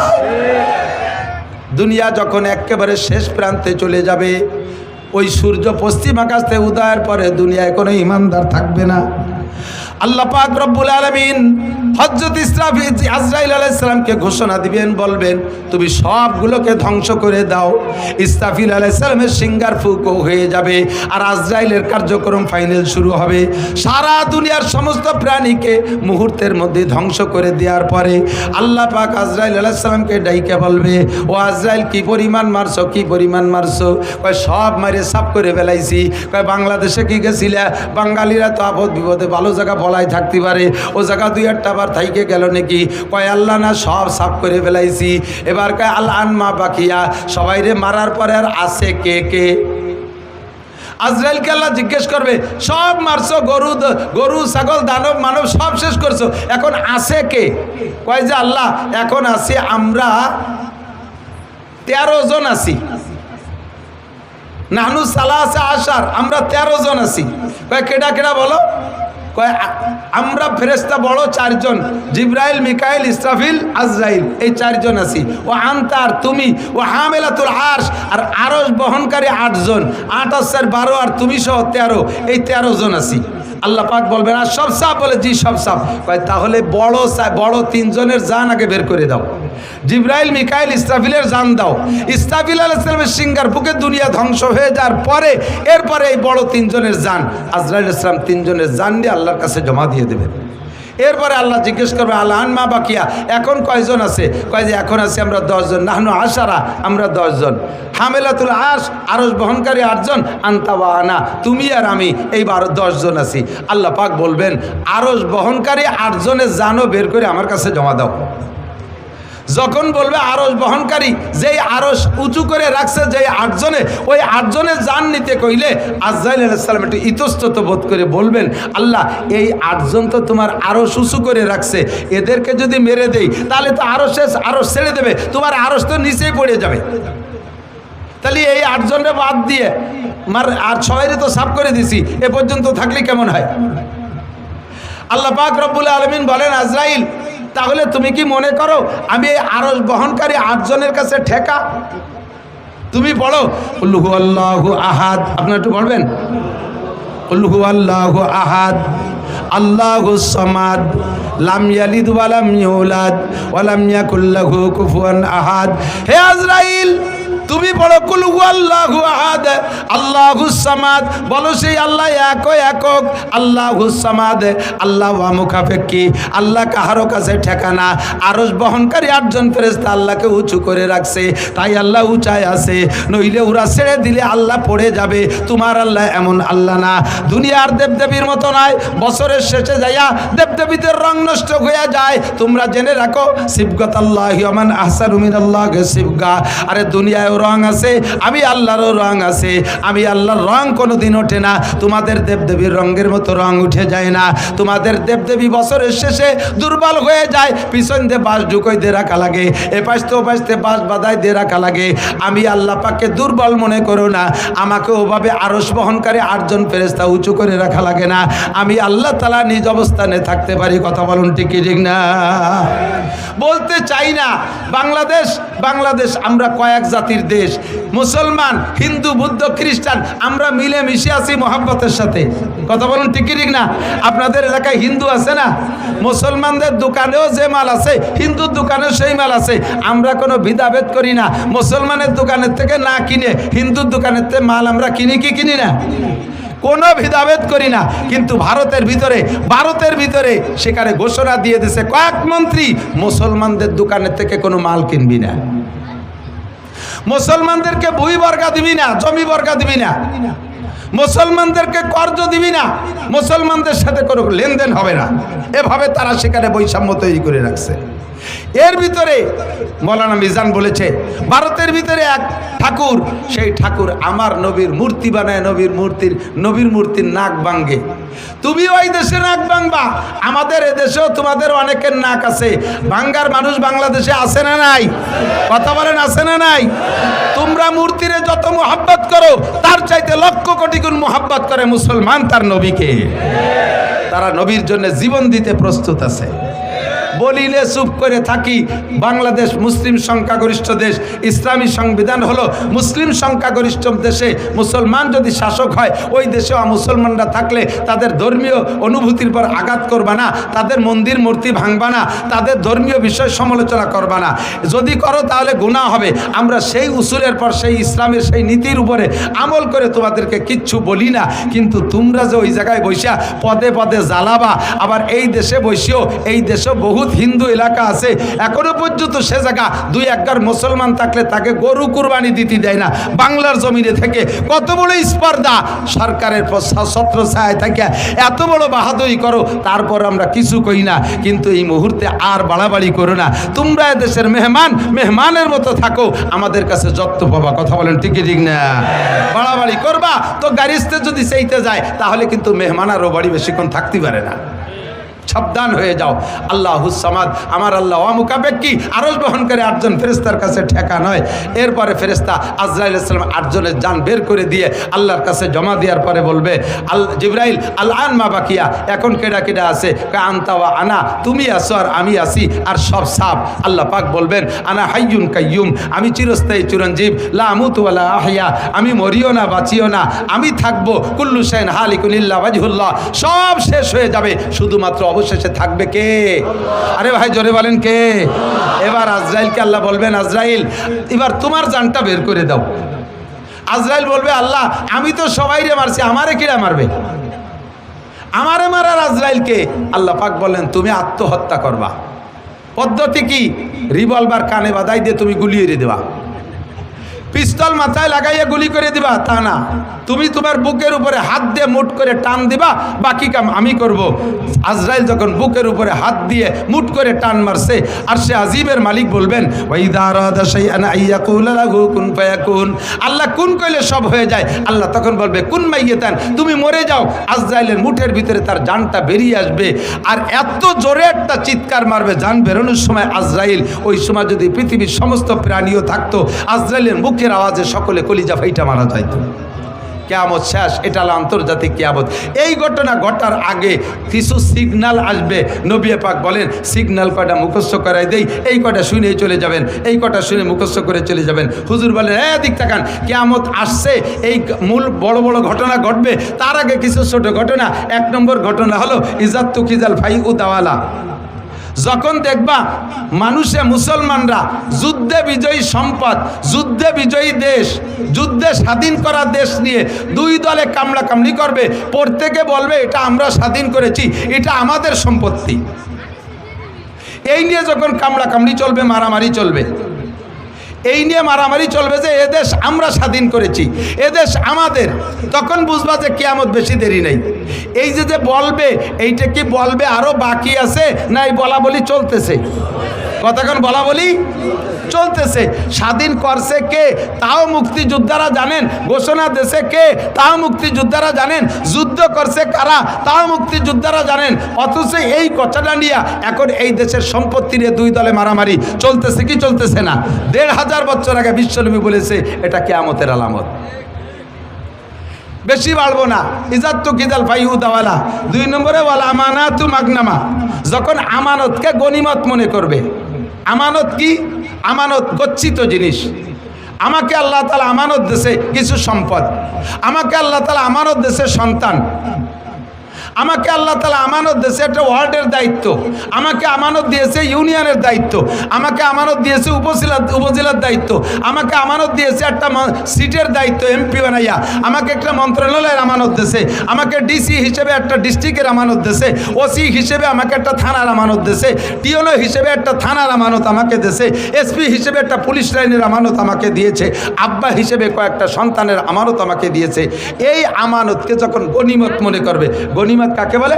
যুদ্ধে বিজয়ী সম্পদ মুসলমানদের মুজাহিদদের ভিতরে বন্টন হয়, এই মালকে বলা হয় গনিমতের মাল। এইটা খাওয়া জায়েজ। যখন আমানতকে গনিমত মনে করিয়া ইচ্ছে মতো ব্যবহার করবে। কত প্রমাণ চান? যে কয়জনের নাম কইছি এই কয়জন তার আমানতের ভিতরে খেয়ানত করছে কি করে নাই? জোরে বলেন করছে কি করে নাই? আমানতের খেয়ানত কি পরিমাণ করছে? এখন তত্ত্বাবধায়ক সরকার আইসা, অন্তর্বর্তীকালীন সরকার আইসা হিসাব করে করে বর্তমান নগদে যারা ফেল করছে তাদেরটা ধরছে। আরও 15 বছর আগেও একদল ক্ষমতায় ছিল, তারাও এরকম বহুত অন্যায় করে টরে গেছে। সেই জামানায় যারা ছিল ফখরুদ্দিন, ইয়াজউদ্দিন, মঈনুদ্দিন, তাদের কাছে তারাও ধরা পড়েছিল। কথা বলেন ঠিক কি ঠিক না? যারাই এই ক্ষমতায় বসে তারাই আমানতের খেয়ানত করে। কন্ট্রাক্টরের কাছে রোডের আমানত পিচ মারিয়ে দেয়, খোয়া মারিয়ে দেয়, রাস্তা বানাইয়া এই মাথায় তো ওই মাথায় জাতি জাতি রাস্তার পিছন দিয়ে টিউমার, বিষ ফুড়া, খাইজনি, চুলকনি, কথা কয় না? কারেন্টের খাম্বা তার সহ গিলে খেয়ে ফেলায়। আমাদের দেশের আমানত শাহ এরকম আছে না নাই? কন্ট্রাক্টরের নামও আমানত শাহ। কন্ট্রাক্টরের নাম কি? আমানত শাহ। খেয়ানত শাহ হয়ে গেছে। বিজিএফ কার্ড বিক্রি করে টাকা খায়, পঙ্গু ভাতা বিক্রি করে টাকা খায়। এই জাতীয় মেম্বার চেয়ারম্যান তো বাংলাদেশে জন্ম নেয় নাই। কথা কয় না? ও দোস্ত, হজে যাইয়া কুরবানি করে আসি। যারা হজে গেছেন হাজি সাহেবরা, এলাকার বহু হাজি আমি ওখানে দেখেছি। এই এলাকার মানুষের পয়সা আছে, ছেলেরা বিদেশ থেকে বাপরে হজ উমরা করায়। তো হজ করেছেন, কুরবানি করেছেন, আপনার কুরবানির জন্তুর গোশত আপনি খেয়ে আসেন নাই, ওটা ওই জায়গায় জবাই করে, বরঞ্চ আপনি নিজেও জবাই করেন নাই, মুআল্লিমের দায়িত্ব দিচ্ছেন, সে জবাই করে গাদি মেরে থুয়ে আসছে। ওই দুম্বার উট এইগুলো পরবর্তীতে ওই সৌদি আন্ডা ওর মোহতাজ না, ওগুলো তারা খায় না। ওগুলোরে ধুইয়ে মুছিয়ে কাফন পরাইয়া সুন্দর করে জানাজা ছাড়া বিভিন্ন দেশে, গরিব দেশে পাঠায় দেয়। সবচেয়ে বেশি আসে বাংলাদেশে এই দুম্বার উট, সবচেয়ে বেশি আছে। আমার কসম খেয়ে বললে মিথ্যাবাদী হবে না, উট তো আপনারা চোখেই দেখেন নাই। মাঝে মাঝে একসময় দুম্বা দেখতেন, ইদানিং তো প্রত্যেকে 8-8টা করে পান। কতক্ষণ পান নাকি? এই দুম্বা যায় কোন জায়গা? নিতান্ত গরিব, অসহায়, এতিম, বাপ নাই মা নাই, 70 বছর আগে আব্বা মা মারা গেছে, উনি এখন শিল্পপতি, কোটিপতি, বড় বড় ইত্যাদি। ঘরের ভিতরে কবর একটা বানায় এনেছে, বিশাল কবর, লম্বা ডিপ ফ্রিজ, বস্তা ভরে তার ভিতরে নিয়ে সারা বছর কুরবানির গোশত দিয়া উনি বরকত হাসিল করে। আছে না নাই? কতক্ষণ? নাম তার আমানত শাহ। বাংলার কপাল পড়ছে, এদেশের কপাল পড়ছে, আর জ্বলবে কবে তা বলা যায় না। সারাটা বাংলার জমিনে আগুন লেগে গেছে। কাদের কারণে? আর্কের কারণে না, আপনাদের মতো সাধারণ পাবলিকের কারণে না। আল্লাহ নবী বলেন ইজা কানা উমারাকুম শিরারাকুম, যখন তোমাদের দেশের নেতারা হবে বদমাশ, নেতারা হবে চোর, নেতারা হবে লুচ্চা, বউতিয়ে হোটেল হোস্টেলে রাত কাটাইবে, নেতারা হবে মারিংম্যান, জাতির হক মেরে খাবে, লুটে খাবে, এতিমের মাল মেরে খাবে, ফাবাতালুল আরদে খায়রুম মিন জাহরিহা, ওই নেতার কারণে দেশের কপাল পড়বে। সাধারণ পাবলিক তোমরা দোয়া করো কোনো মতে কলেমা পড়ে মাটির তলে যাইতে পারো কিনা। শুধু আমলিগের দোষ দিয়ে লাভ নাই। কোন সাসিবা কম, আমাদের গোপালগঞ্জে ভাষায় কয় কোন সাসিবা কম সালুন খার জম। কোন সাসিবা কম সালুন, চেনেন সালুন? চেনেন চেনেন জোল, পুরনো বাংলা সালুন। কোন সাসিবা কম সালুন খার জম, সব সাসিরে চিনি। এদের কারণে দেশে বর্তমানে অশান্তি। কথা বলেন ঠিক কি ঠিক না? যত অশান্তি সব তাদের কারণে। ওলামানাতু মাগনামা, মসজিদের আমানত কেশিয়ারের কাছে। কেশিয়ার কয় শুক্রবার মসজিদে আসে না, কয় জুম্মা। কেন আসে না? কেশিয়ার ক্যাশের টাকা দিয়ে মাইয়ে বিয়ে দেশে, পরে তা মসজিদের কাজের সময় শোধ দিতে পারে না। ক্যাশের টাকা দিয়ে নিজেই মুসলমান এনেছে। কেশিয়ারকে এই বুড়ো বয়সে মুসলমানই নেয়নি। ও সময় মতো নেই, বয়স হয়ে গেছে 32। তাই নিয়ে সমালোচনা চলতেছে যে তোমাদের মসজিদের কেশিয়ার আইজও মুসলমানই নেই, লজ্জাতে মুসলমানই নীতি যে সে মসজিদের ক্যাশের টাকা দিয়ে নিয়ে ফেলাইছে। ক্যাশের টাকা আমি জানি, ক্যাশের টাকা দিয়ে সুদির পর লাগাইয়া খায়, ক্যাশের টাকা দিয়ে দোকানের পুঁজি বানায়, ক্যাশের টাকা দিয়ে জমি বন্ধক রাখে, ক্যাশের টাকা নিজের সব জরুরতে লাগায়। মাসআলা জেনে নেন, যারা ক্যাশিয়ার আছেন খালি মসজিদ না, এই রকম আমানত যাদের কাছে, মসজিদের আমানত, মাদ্রাসার আমানত, আপনি আমার সাথে চলেন, এখনই দেখাবো। আমার মাদ্রাসার টাকা রাখার একটা ব্যাগ আমার আছে, ওর ভিতরে আজ থেকে আরও 10 বছরই আগে নিয়ে সাইরেনার কয়েন, সাইরেনা যে সময় সাইরেনা চলতো 25 পয়সা, সে কয়েনও রয়ে গেছে। আমার পকেটে মাদ্রাসার 1 টাকা 5 টাকার কয়েন আছে। আমার পকেটে নিজস্ব 5 টাকা নাই, 1000 টাকার নোট আছে।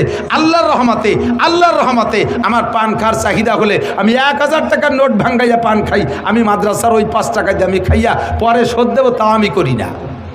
মসজিদের টাকা, মাদ্রাসার টাকা, আমানতের টাকা আপনার কাছে থাকলে ওই টাকা কমিটির সাথে পরামর্শ করা ছাড়া খুচরো টাকারে আস্ত বানাতে পারবেন না, আস্ত টাকারে ভাঙ্গাতেও পারবেন না। কোথায় তাকে সুদের পর লাগানো, কোথায় তাকে জমি খেত করা, কোথায় তাকে নিজের কাজে ব্যবহার করা। আল্লাহ নবী বলেন, যখন দেখবা এই সমস্ত আমানতের উপরে খেয়ানত চলতেছে, তখন বুঝবা দুনিয়ার 12টা বাইজে গেছে, কিয়ামত আর বেশি বাকি নাই। এই ঘটনা কি সামনে হবে না চলতেছে? সামনে হবে না চলতেছে? তাহলে কিয়ামতের সিগন্যাল এসে গেছে। কতক্ষণ ঠিক কি ঠিক না? এগুলো তো করে সব ওই কি বলা হয়, ওই ঢাকা, সিলেট, চট্টগ্রাম, কুমিল্লা, নোয়াখালী, ওই দিকের মানুষ। আমাদের দিকের মানুষ তো এই দোষ নাই। কতক্ষণ আছে? আছে না নাই? 100% আছে, ঠিক কিনা? ওয়াল আমানাতু মাগনামা। 2, এদিক টাকা যুবকরা মনে রাখো, খাতায় লেখো, যদি মোবাইলই থাকে লিখে নাও। 15টা কারণে কিয়ামত কাছায় গেছে। তার ভিতরে একটা হলো যুদ্ধে বিজয়ী সম্পদকে নিজের মনে করে এর ভিতরে আধিপত্য গাড়া। 2 নম্বরে আমানতের খেয়ানত করা। আল আমানাতু মাগনামা ইজাত্তু কিজাল ফাইউ দাওয়ালা। 2 নম্বরে ওয়াজ যাকাতু ওয়াল আমানাতু মাগনামা ওয়াজ যাকাতু মাগরামা। যখন উম্মতে এদিক যাকাতকে জরিমানা মনে করবে, এ ভাই যাকাত দেওয়া কি নফল না ফরজ? জোর হলো না? যাকাত ফরজ। আমরা উলামায়ে কিরামরা যাকাতের পরামর্শ দিয়ে যাকাত আদায় করি, সুন্দর করে বুঝাই, আপনার মাল পাক করে। যাকাতের 2টা গুণ। এদিক যাকাতের একটা গুণ হলো যাকাতি উন্মিল মাল, যাকাত দিলে মাল বাড়ে। বলেন সুবহানাল্লাহ। যাকাত দিলে মাল বাড়ে। 2 নম্বরে ওয়াজ যাকাতু ইউজাক্কিল মাল, যাকাতে মাল পাক করে। একটু লক্ষ্য করে শুনতে হবে। আপনারা যারা ব্যবসা বাণিজ্য করেন, আপনার দোকানের পুঁজি যদি 52.5 ভরি রূপা, কত? 52.5 ভরি রূপার দাম। 1 ভরি রূপা বর্তমানে 2000 টাকা। 52.5 দুগুণী 1,05,000। আপনার দোকানে যদি খেয়াল করতেছে না, ব্যবসায়ী বাণিজ্যিকরা খেয়াল করতেছেন না, জীবন ভরে হারাম খাইতেছেন, আপনার উপরে যেই যাকাতের টাকা ফরজ হয়েছে বের করে গরিবকে দেওয়া, ওই টাকা না দিয়ে যদি খান, শুয়োরের গোস্ত খাওয়ার মতো গুনাহ হবে, শুকরের পায়খানা খাওয়ার মতো গুনাহ হবে, ওটা হারাম। এজন্য জাকাতটা ভালো করে বুঝে নেন। আপনার দোকানের ব্যবসায়ী মাল পুঁজি যদি থাকে 1,05,000 টাকার মাল, এই 1,05,000 টাকা পুঁজি খাটাইয়া 1 বছর ব্যবসা করেছেন, আপনার সংসার সুন্দরভাবে চলছে, আপনি কোথাও দিনাদায়িক নাই, আপনার ডাইনিও আপনার ব্যাংকে জমা করেন নাই, শুধু ওই ব্যবসার ভিতরে 1,05,000 টাকার মাল আছে।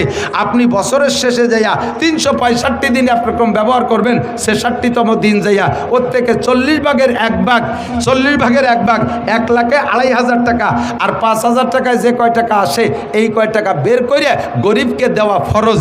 যদি আপনি না দেন তাহলে আপনার পুরো মাল আপনার জন্য 366তম দিন যাইয়া ওর থেকে একটা চকলেট আপনি খাইতে পারবেন না, হারাম হয়ে গেছে, ওর কিচ্ছু আপনি ব্যবহার করতে পারবেন না। এই টাকা বের না করা পর্যন্ত আপনার বাকি টাকা পাক হবে না।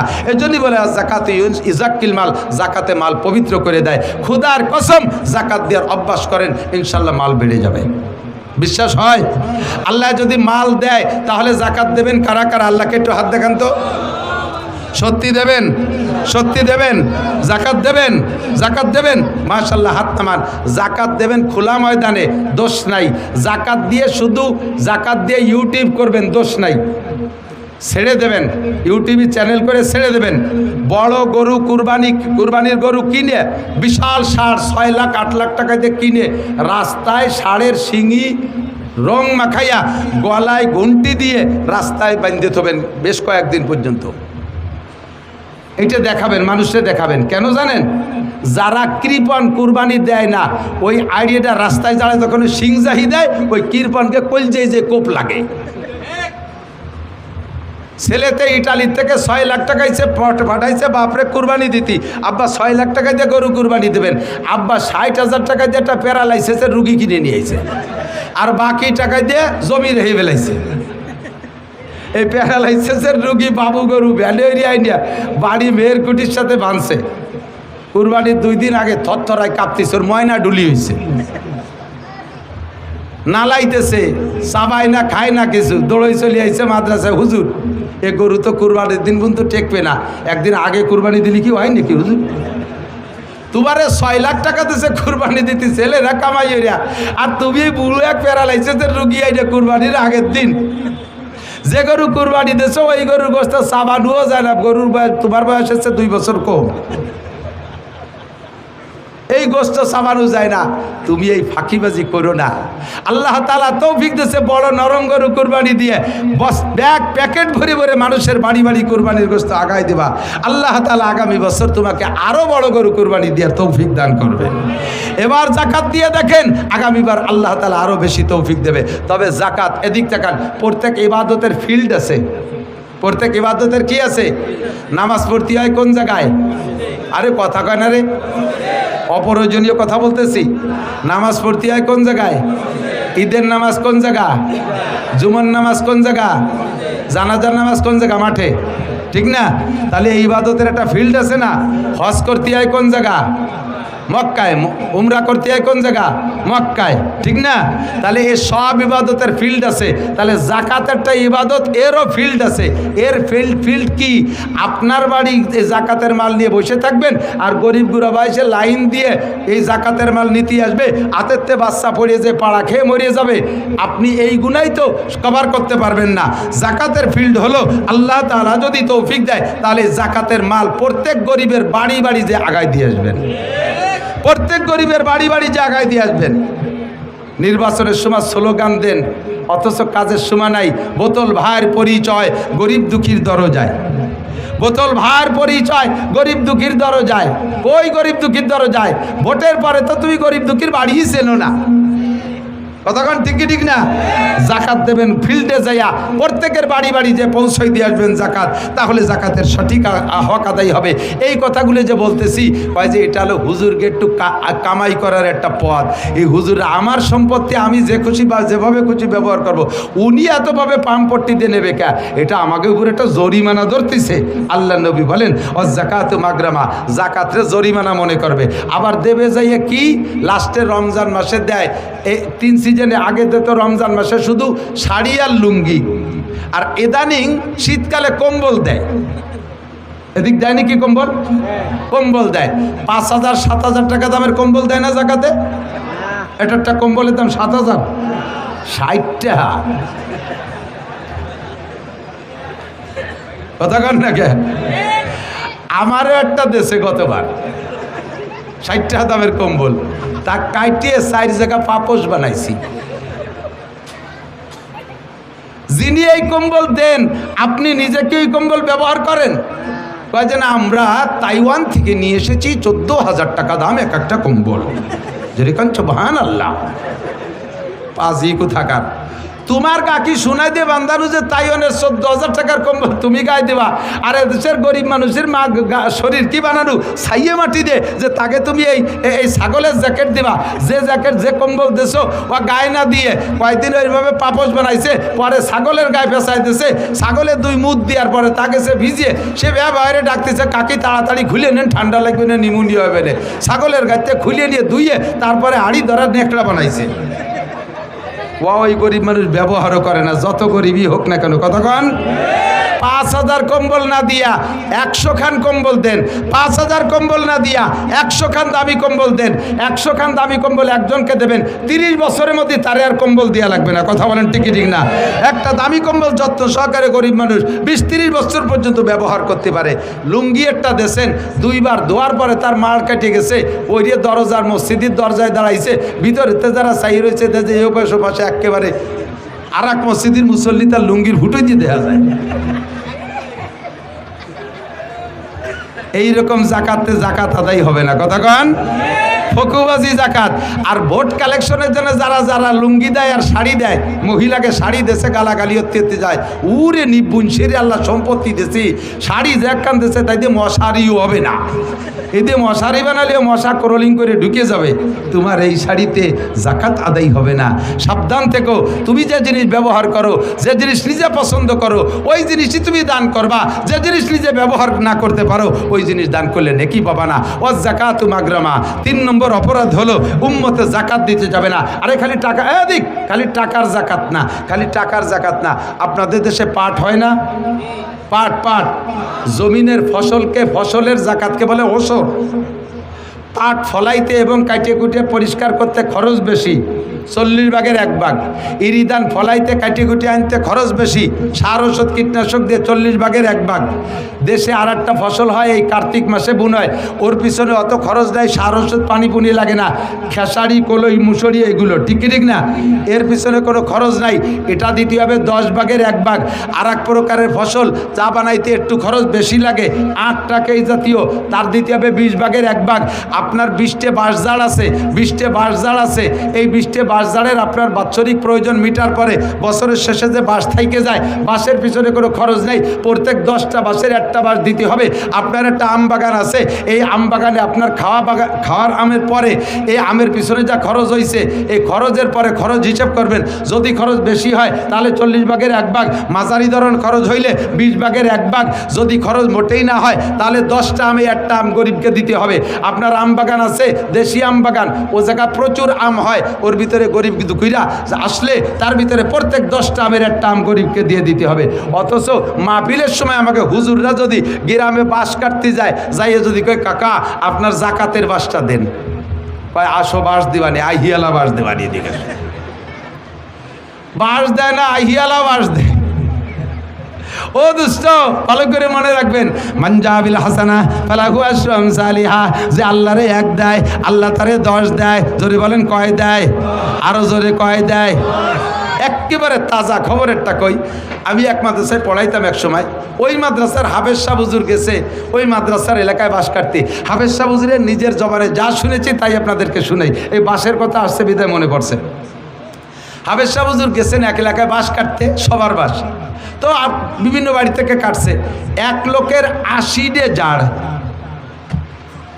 আর আমাদের এলাকায় একটা প্রবাদ আছে, সখীর নারকেল কৃপণের বাস। বাঁশের ব্যাপারে যত কৃপণতা করতে পারবা তত জাড়ে বাঁশ ভালো হবে, আর নারকেল যত দিবা তত ফলবে বেশি। উনি এই সুন্নতের বার আমল করে 80টে জাড়ের থেকে কেউ এখন কুঞ্চিও দেয় না। আজকে গেছে হাফেজ সাহেব বাঁশ কাটতি, বহুত করে বুঝাইছে, ও মোটে নরম হয় না, খুব কঠিন। লাস্টে হাফেজ সাহেব কয় ভাইজান দেন, আল্লাহ একটা দিলি 5টাও তো দিতে পারে। এই কথাও গিরে দেছে। কোন কয়টা দেবে? কয় 5টা দেবে। দেবে? হ্যাঁ 5টা দেবে। এবার হাফেজ সাহেবের ভিতরে ওনার ভিতরে কন্ট্যাক্ট ফাইনাল হচ্ছে, কোন একটা দিলি কয়টা হবে? হাফেজ সাহেব কইছে 5টা, ওই 5টাই হাফেজ সাহেব টাইট দিয়েছে। হ্যাঁ আপনি একটা দেন, আল্লাহ আপনার 5টা দেবে। ওই লোক ক্রিমিনালি ওইয়া বাসে জাড়ে নিয়ে যাইয়া একটা জাড়ে 3টে বাস, এই 4 বছর পর্যন্ত তাতে আর নতুন করে লিওয়াই না। তা হাফেজ সাহেব কইছে একটাই 5টা হবে, তো এনতে যদি একটা দেয় তাহলে 5টা হবে, তাহলে জারটা ফিরে নতুন হলো। কয় যে এনতে টাকা কেটে নেন, এই জায়গায় 4টা নেন। সত্যি হাফেজ সাহেব সেই 4টা কেটে নিয়ে আসছে। তো উনি তো উনার কায়দায় ওই সেই সময় ওয়াজের দরকার কইছে, বাসের দরকার নিয়ে আইছে। তো ওই লোক গিরিয়ে দিয়ে রাখছে একটাই 5টা হবে, দেখি কোন জাড়ে 5টা হয়। আর যে জাড়েতে দিছি দেখি ওই জাড়ে হয় নাকি। আল্লাহর এমন কুদরত, 3-4 বছর করলি হয় না, 3 বাস নিয়ে খাড়াই রয়েছে। এই বছর সেই জাড়ে 5টা করলি বেরোয়েছে। করলি বোঝেন তো, বাঁশের চারা, এই 5টা বের হয়েছে। যত্ন সহকারে 5টা খেয়ে বইছির মোটা মোটা, কায়দা মতো মোটা, সুবরি গাছের মতো একটা মোটা। পরের বছর হাফেজ সাহেব বাঁশ কাটতে যে ওই বাড়ির ধারে যে আবার ডাক দিয়েছে, ভাইজান বাড়ি আসছেন নাকি? মাদ্রাসার বাঁশ কাটতে আইছি। হাফেজ সাহেবের তার মনে নাই যে ওই বাড়ি এই 5 বাসের কন্ট্যাক্ট করিয়েছিল। হাফেজ সাহেবের আওয়াজ পাইয়া ওই লোক ঘরের ভিতর থেকে কুড়াল নিয়ে বার হয়েছে।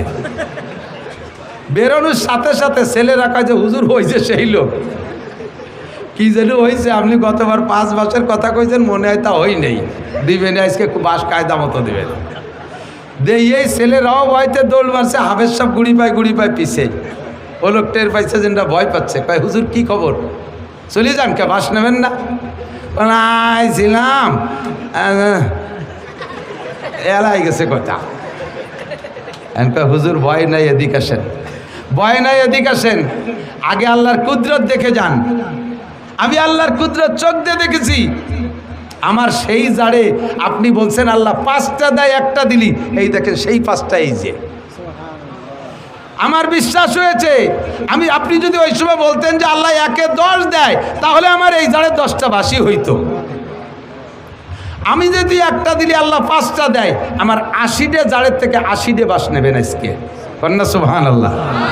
80টা জাড়ের থেকে 80টা বাস নেবেন, তাহলে 80টা নিয়ে গেলে 5-8 40, 400 থেকে 80টা আপনারা নিলেন, আমার থাকবে আরো 320টা। তাহলে আমি দিয়ে তোমার লস কি? আজ-যাকাতু ইউনমিল মাল। আল্লাহর কসম, আপনি ইয়াকিন রাখেন, যাকাতে মাল বাড়ায়, ওশরে মাল বাড়ায়। আমরা যখন এগুলো বন্ধ করে দিয়েছি, আল্লাহ পাক রব্বুল আলামিন নিজ হাতে নিয়ে নেয়, ইরিদান মাঠের থেকে নিয়ে নেয়, বাঁশের করলির মাথা ভেঙে যায়, আম গাছে কি পরিমাণ মুকুল হয়, অথচ জালি হয় কম। লাস্টে যে টিকতে যে কটা টেকে, তা আবার আমপান, ফানি, নার্গিস, আইলা, বুলবুল দিয়ে বাড়ই ধুলোই সব সাফ করে দেয়। লাস্টে যে কটা গাছে থাকে, তার ভিতরে আর ইঞ্জিনিয়ার যে বসে থাকে। খাওয়ার কোনো কায়দা নাই। অজ-যাকাতু মাগরামা, কিয়ামতের আলামত। উম্মত যখন যাকাতের জরিমানা মনে করবে। আমরা সব জায়গার যাকাত দেব তো ইনশাআল্লাহ? ফসলের যাকাত দেবেন তো ইনশাআল্লাহ? হুজুররা পাট কালেকশন করতে আসে, কোন পাট দেয় জানেন? ভালো ভালো সোনালি আঁশ, যেগুলো সোনালি আঁশ এক জায়গাতে রয়েছে, সেদিক হুজুরকে নেয় না। কুষ্টা আছে এক জায়গা, কয়টা গোড়ার কুষ্টা। এক কবরের ভিতরে 40 কবর দিয়েছে, লাস্টে আলকাতরার মতো হয়ে গেছে পানি। ওর মধ্যে যে পাট জাগ দিয়েছে, সেই পাট কয়টা পাইছি এনে থুইছে, মহিলাকে চুলির মতো দেয়া যাচ্ছে, যাও ওই জায়গাতে 5 মুঠা নিয়ে যাও। আল্লাহ কয় আগামী বছর পাট ভিজেই দিছিস, তোর এলাকায় পানিই দেবো না। ভালো পাটগুলো বেশি আমার মৌলবীকে এরকম আগাইলে পাট, এরকম কি বলা হয়, গোড়ার কোষ্টা দিয়ে তুমি যাকাত আদায় করতে আসো, হবে না। লান তানালুল বিররা হাত্তা তুনফিকু মিম্মা তুহিব্বুন। যতক্ষণ পর্যন্ত তোমার ভালোবাসার মাল দান না করবা, অতক্ষণ তুমি নেকি পাওয়ার আশা করতে পারো না। এই যে কালেকশন, এদিক দেখেন, এই ব্যাগ নিয়ে কালেকশন করছে না ভিতরে, যাইয়ে দেখেন গে কত রঙের টাকা ওই ব্যাগের মধ্যে আছে।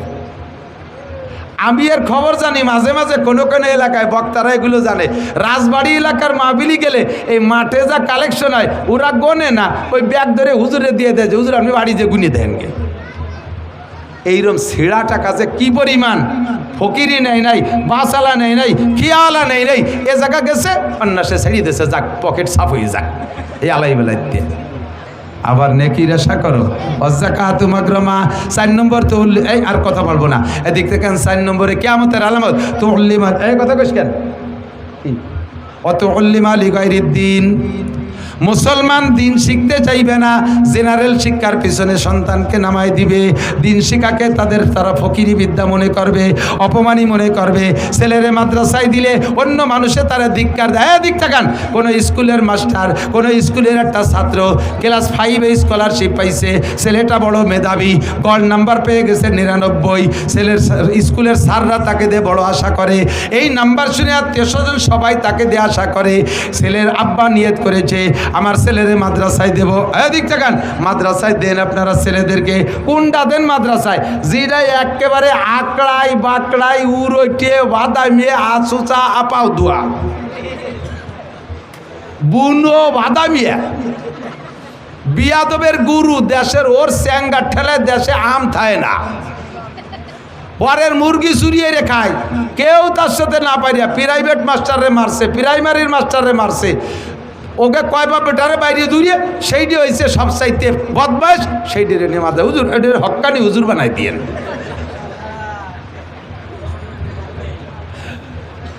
চায় দক্ষিণ দিক দেয় উত্তর দিক, গলা শূন্য পেট মোটা, বাসায় গোস্ত নাই, মাথা সাইকেলে সিটির মতো 3 কোনা। এরে ভাটে তুমি হক্কানি হুজুর হইয়াছো। জন্ম অন্ধ মা মার পেটে থেকে দুনিয়া দেখতে পারে নাই, মারও দেখতে পারে নাই, সেই ডেরে পাঠাইছে 30 পারা হাফেজতি। অন্ধ হাফেজ দেখছেন না, বহু দেখছেন না? আজীব কারবার। কত বড় বৈষম্য! খালি বৈষম্য হয়েছে চাকরির ব্যাপারে, বৈষম্য তো দূর করো না, সব জায়গার বৈষম্য ঠিক করো। আল্লাহু আকবার। বালোডারে মাদ্রাসায় দেওয়া বেরেনিটা। আমার মাদ্রাসার একটা ছাত্র কয়দিন আগে সবক শেষ হয়েছে, আমার ভাগ্নি হয় স্বাস্থ্যবনির ছেলে, মাত্র 5 মাস 150 দিনে 30 পারা কোরআন শরীফ মুখস্থ করছে। 8 বছর বয়স, মাত্র 8 বছর বয়স। তার নামটাও কইতে পারে না ভালো করে, এমনই এমন এত ছোট মানুষ, মাত্র 5 মাস সবক পড়ছে, 30 পারা কোরআনের হাফেজ। এখন সে কোরআন শরীফ উল্টো দিক দিয়ে মুখস্থ করতেছে। সদর দিক দিয়ে 30 পারা হয়েছে, উল্টো দিক দিয়ে মুখস্থ করতে করতে, মানে উল্টো দিকে ইয়াদ করতেছে। আন্তর্জাতিক পর্যায়ে চলে যাবে ইনশাআল্লাহ। তল্লি মালিক দিন। মুসলমানের সন্তানকে দিন শিখাবে না, এটাকে ফকিরি বিদ্যা মনে করবে। ফকিরি বিদ্যা। আমি বলি এদিক তাকান, বর্তমানে আলেমদের চাইতে জেনারেল শিক্ষিত ছেলেরা বেকার বেশি। কথা বলুন ঠিক ঠিক না? আলেমদের চাইতে এই যে চাকরি বৈষম্য নিয়ে যে আন্দোলন শেখ হাসিনারে পতন ঘটাই দিয়েছে, এই বৈষম্য দূর করার জন্য যে আন্দোলন করেছে, এটা কি মাদ্রাসার ছাত্রদের চাকরির বৈষম্যতা দূর? জেনারেল ছাত্রদের বৈষম্যতা দূর। লক্ষ লক্ষ ছেলে বেকার। এই বিদ্যার নামই হয়েছে এখন বেকার বিদ্যা। আমার কোনো মৌলবী আল্লাহর রহমতে বেকার নাই। খাইয়ে দিয়ে বেশ তেল কই আছে। মসজিদের ইমামতি হরে 30 বাড়ি খাবার, ডেলি এক বাড়ি খায়, যে বাড়ি যায় সেই বাড়ি ভালো খাবার। খাতি খাতি আমার মতো শূন্য মৌলবী মরাদারে পানি পাইয়ে 3 মাসের মধ্যে ভুলি একেবারে পেট লাগল পায় না, কদ্দূর চলে গেছে। আবার এই মহল্লা বইরে সব Italy, France, Japan, German, Saudi Arab থাকে। হুজুরির কোনো পোশাক কিনে ব্যবহার করা লাগে না। ঈদের সময় তার 14 গোষ্ঠীর পোশাক মহল্লার মুসল্লিরা দিয়ে দেয়। আল্লাহর রহমতে কুরবানির সময় দিয়ে দেয়। ঈদানের সময় 60 মণ আলাদা কালেকশন করে দেয়। রমজান মাসে 1 লাখ টাকা আলাদা কালেকশন করে দিয়ে দেয়। আল্লাহর রহমতে খেয়ে দেয়, বেশ সুন্দর আছে। অথচ এই বিদ্যারে বানাইছে ফকিরি বিদ্যা। এই মনে করে ছেলে মেয়েদেরকে জেনারেল পড়ায়, মাদ্রাসায় পড়াবে না। এর নাম হলো কিয়ামতের আলামত। 4 নম্বর তুল্লি মালিক দিন ও আতার রজুলুম কিয়ামতের আগে এমন হবে, ছেলেরা পুরুষরা তার স্ত্রীর ভক্ত হবে। স্ত্রী যা বলবে তাই শুনবে। সে যেটা বাজার করতে বলবে, বলতে দেরি আনতে দেরি নেই। সে শুধু গুনগুনি করতে যে দেরি, জিকারে পাক সেখান থেকে নিয়ে আসবে। আর মা একখান কাপড়ের জন্য বছর বইয়ে গ্যাঙ্গায় মারে ধমক দিয়ে কয়, খালি কি আমি তোমার ছেলে আর নাই তাকে কইতে পারো না? কথা বলেন, এই ঘটনা চলছে কি চলছে না? এই ঘটনা চলছে কি চলছে না? এটা হবে না হচ্ছে, এটা হবে না হচ্ছে। সব জায়গা মহিলাদের মাতুব্বারি। আপনার মারে আপনি কাপড় কিনে দেবেন, আপনার বোর কাছে শোনা লাগে। এরম ফ্যামিলি আছে না নাই? আপনার বাপরে আপনি লুঙ্গি কিনে দেবেন, আপনার বোর কাছে শোনা লাগে। ছেলে কত বড় কপাল পোড়া, বিদেশে যাওয়ার সময় সাউডির নামে অ্যাকাউন্ট খুলে দিয়ে গেছে। জোরে কান সুবহানাল্লাহ। এ কথা কয় না কি বিল্লাহ? নাউজুবিল্লাহ। আছে না নাই? হুজুর এই 4টে এক পর বলছেন, আতার রজুলুম রাতাহু আক্কা উম্মা, স্ত্রীর আনুগত্য হবে, মার নাফরমানি করবে। ও আদনা সদিকাহু আকসা আবা, বন্ধু বান্ধবদের পিছনে হাজার হাজার লাখ লাখ টাকা খরচ করবে, অথচ আব্বার ঔষধ কেনার পয়সা দেবে না, আব্বারে দামি একটা পাঞ্জাবি বানাই দেবে না, আব্বা তবলিগে যাইতে চাইলে টাকা দেবে না, আব্বার প্রয়োজন পরিমাণ খাবার দাবার হাত খরচের টাকা দেবে না। এগুলো সবই কিয়ামতের আলামত। এরপরেও জহারাতিল আসওয়াতু ফিল মাসাজিদ, মসজিদে যাই যাইয়া মসজিদে যাইয়া ইবাদত করবে না, মসজিদে যে কোরআন নাই, মসজিদে যে নামাজ নাই, সময় পাইছে 2-4 টাকা নফল পড়বে তা পড়বে না, বৈশা বৈশা গিবাদ শিকায়ত করবে। এরে হাসিনারে উঠো খালেদারে ডুবাও, খালেদারে উঠো হাসিনারে ডুবাও। মহল্লায় কে কি অন্যায় করছে সেইগুলো নিয়ে যত দড়ি দরবার, যত গিবাদ শিকায়তের গল্প চলে, ব্যবসা বাণিজ্যের গল্প চলে, রাজনীতির গল্প চলে মসজিদে। মসজিদের মধ্যে জিকির নাই, মসজিদের মধ্যে ফিকির নাই, মসজিদের মধ্যে নামাজ নাই, মসজিদের মধ্যে তিলাওয়াত নাই, দুনিয়াবি গল্প স্বল্প। কথা বলেন হচ্ছে কি হচ্ছে না? ও জহরাতিল আসওয়াতু ফিল মাসাজিদ। এরপরে হুজুর ভাই আমার দিক থেকে ও সাদাল কবিলা তাফাসিকুহুম, জায়গা মতো চলে আইছি। এই ও সাদাল কবিলা তাফাসিকুহুম, কওমের জাতির নেতা হবে ফাসেক। জোরে বলেন কে? ফাসেক কারে কয়? 1 নম্বরে নামাজ পড়ে না, 2 নম্বরে দাড়ি কাটে, 3 নম্বরে হারাম হালালের বাসা কুটা নাই, সুদিয়া কারবার গুছে কারবার করে। কথা কয় না? একে কি কয়? ফাসেক কয়। কি কয়?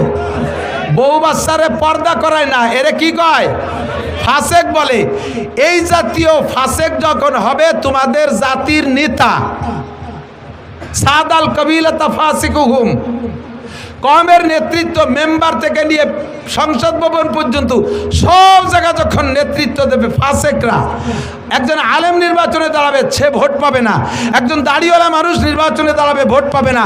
গাঁজাখোর, ইয়াবাখোর, মাগিবাজ, ফাঁকিবাজ, লম্পট, লুচ্চ, দাড়ি কাটা, দাঁড়াই মতে খাড়াই খায়, আইটি পায়খানা করে, নামাজ নাই, রোজা নাই, হজ নাই, জাকাত নাই, সুদখোর, ঘুষখোর, দুর্নীতিবাজ, টোন মারা, মন মারা, এই সমস্ত যত বদমাইশগুলো এরা দাঁড়াইয়া নির্বাচিত হয়ে যায়। এটাই তোমাদের কপাল পোড়ার কারণ। ঠিক কি ঠিক না? ও দোস্ত, যাই করি না কেন আমাদের এই বেল্টটা আমলিগির বেল্ট, যথেষ্ট বেশিরভাগ সংখ্যাগরিষ্ঠ আমলিগ। তারপরে অন্য অন্য কম নাই তা না, এর ভিতরে সব দল আছেন। আমলিগ, বিএনপি, জামাত, জাতীয় পার্টি, আটরশি, চন্দ্রপাড়া, মানিকগঞ্জ, সুরেশ্বর, ভোজেশ্বর, ইনায়তপুর, বাহাদুরপুর, শরীয়তপুর, মাদারীপুর, সবপুর, এপুর, ওপুর, সবপুর আছেন। কেউরে আলাদা করে ওয়াজ করতেছি না। এখন বর্তমান যে সময়টা, এটা হলো অন্তর্বর্তীকালীন সরকারের সময়। এই সময় এই সরকারের কোনো স্থায়ী আধিপত্য নাই। এরা 3 বছর পর নেমে যাবে অথবা 4 বছর পর নেমে যাবে। এদের কোনো মাতুব্বাড়ি ওইভাবে নির্বাচিত সরকারের মতো নাই। এখন আমরা উন্মুক্ত, এখন আমরা ফ্রি। কয় বছর ভোট দিতে পারছেন কি পারছেন না সেটা আমি বলবো না। বাকি সামনে যদি নির্বাচন হয় উন্মুক্ত ভোট দিতে পারবেন, উন্মুক্ত ভোট দিতে পারবেন। ভোটের ব্যাপারে বিচার করে ভোটের ব্যাপারে পাক্কা সিদ্ধান্ত নেবেন ইনশাআল্লাহ। আমি আর জীবনে কোনোদিন ফাসেকের মার্কায় ভোট দেব, সিদ্ধান্তে একমত। ফাসেকের মার্কায় ভোট দেব, ওই ফাসেকরে ভোট দিয়ে নির্বাচিত করা মানে দুনিয়ার হায়াত কমায় ফেলানো, কিয়ামতের কাছে টেনে আনা। কথা বলেন ঠিক কি ঠিক না? আল্লাহর কোরআনী আইন এদেশে একটু বাস্তবায়ন একটা বার না করিয়ে দেখি। হুজুররা জীবন ভরে কয়, হুজুররা জীবন ভরে কয় ইসলামী কোরআনী শাসনের ভিতরে শান্তি। এ তো চোখ দিয়ে দেখলাম না, খালি শুনলাম। একটা বার না, one test, only one test, একটা বার আমরা একটু দেখি। কথা বলেন ঠিক কি ঠিক না? আমি আমলিগ, বিএনপি দুইয়ে গোষ্ঠীরে বহু পরামর্শ দিছি, তোমাদের এগেনস্টে আমি কেউরে দাঁড়াতে দেব না। আমি বাংলাদেশের 1000 বক্তা নিয়ে তোমাদের পক্ষে আমি ওয়ার্ক করে বেড়াবো। মাত্র 3টে কথা বাস্তবায়ন করো। 1 নম্বরে জাতীয় সংসদ থেকে নামাজের বিল, 2 নম্বরে দেশের ভিতরে পর্দার বিল, 3 নম্বরে জাকাতের বিল পাশ করিয়া জাতির জাকাত আদায় করে গরিব দুঃখীর গালে গালে পৌঁছাইয়া দাও। এই 3টে কথা বাস্তবায়ন করো, আমি তোমাদের পক্ষে ওয়ার্ক করব। আমলিগ, বিএনপি কোনো সরকার মানে নাই, কোনো সরকার মানে নাই। আল্লাহ দুইটারই অপমান করে নামাই দিয়েছে। আমরা আগামীতে ইনশাআল্লাহ কোরআনী শাসন ব্যবস্থা দেখতে চাই। কারা কারা একটু তাকবীর বলেন, একজন নেতৃত্ব দেন।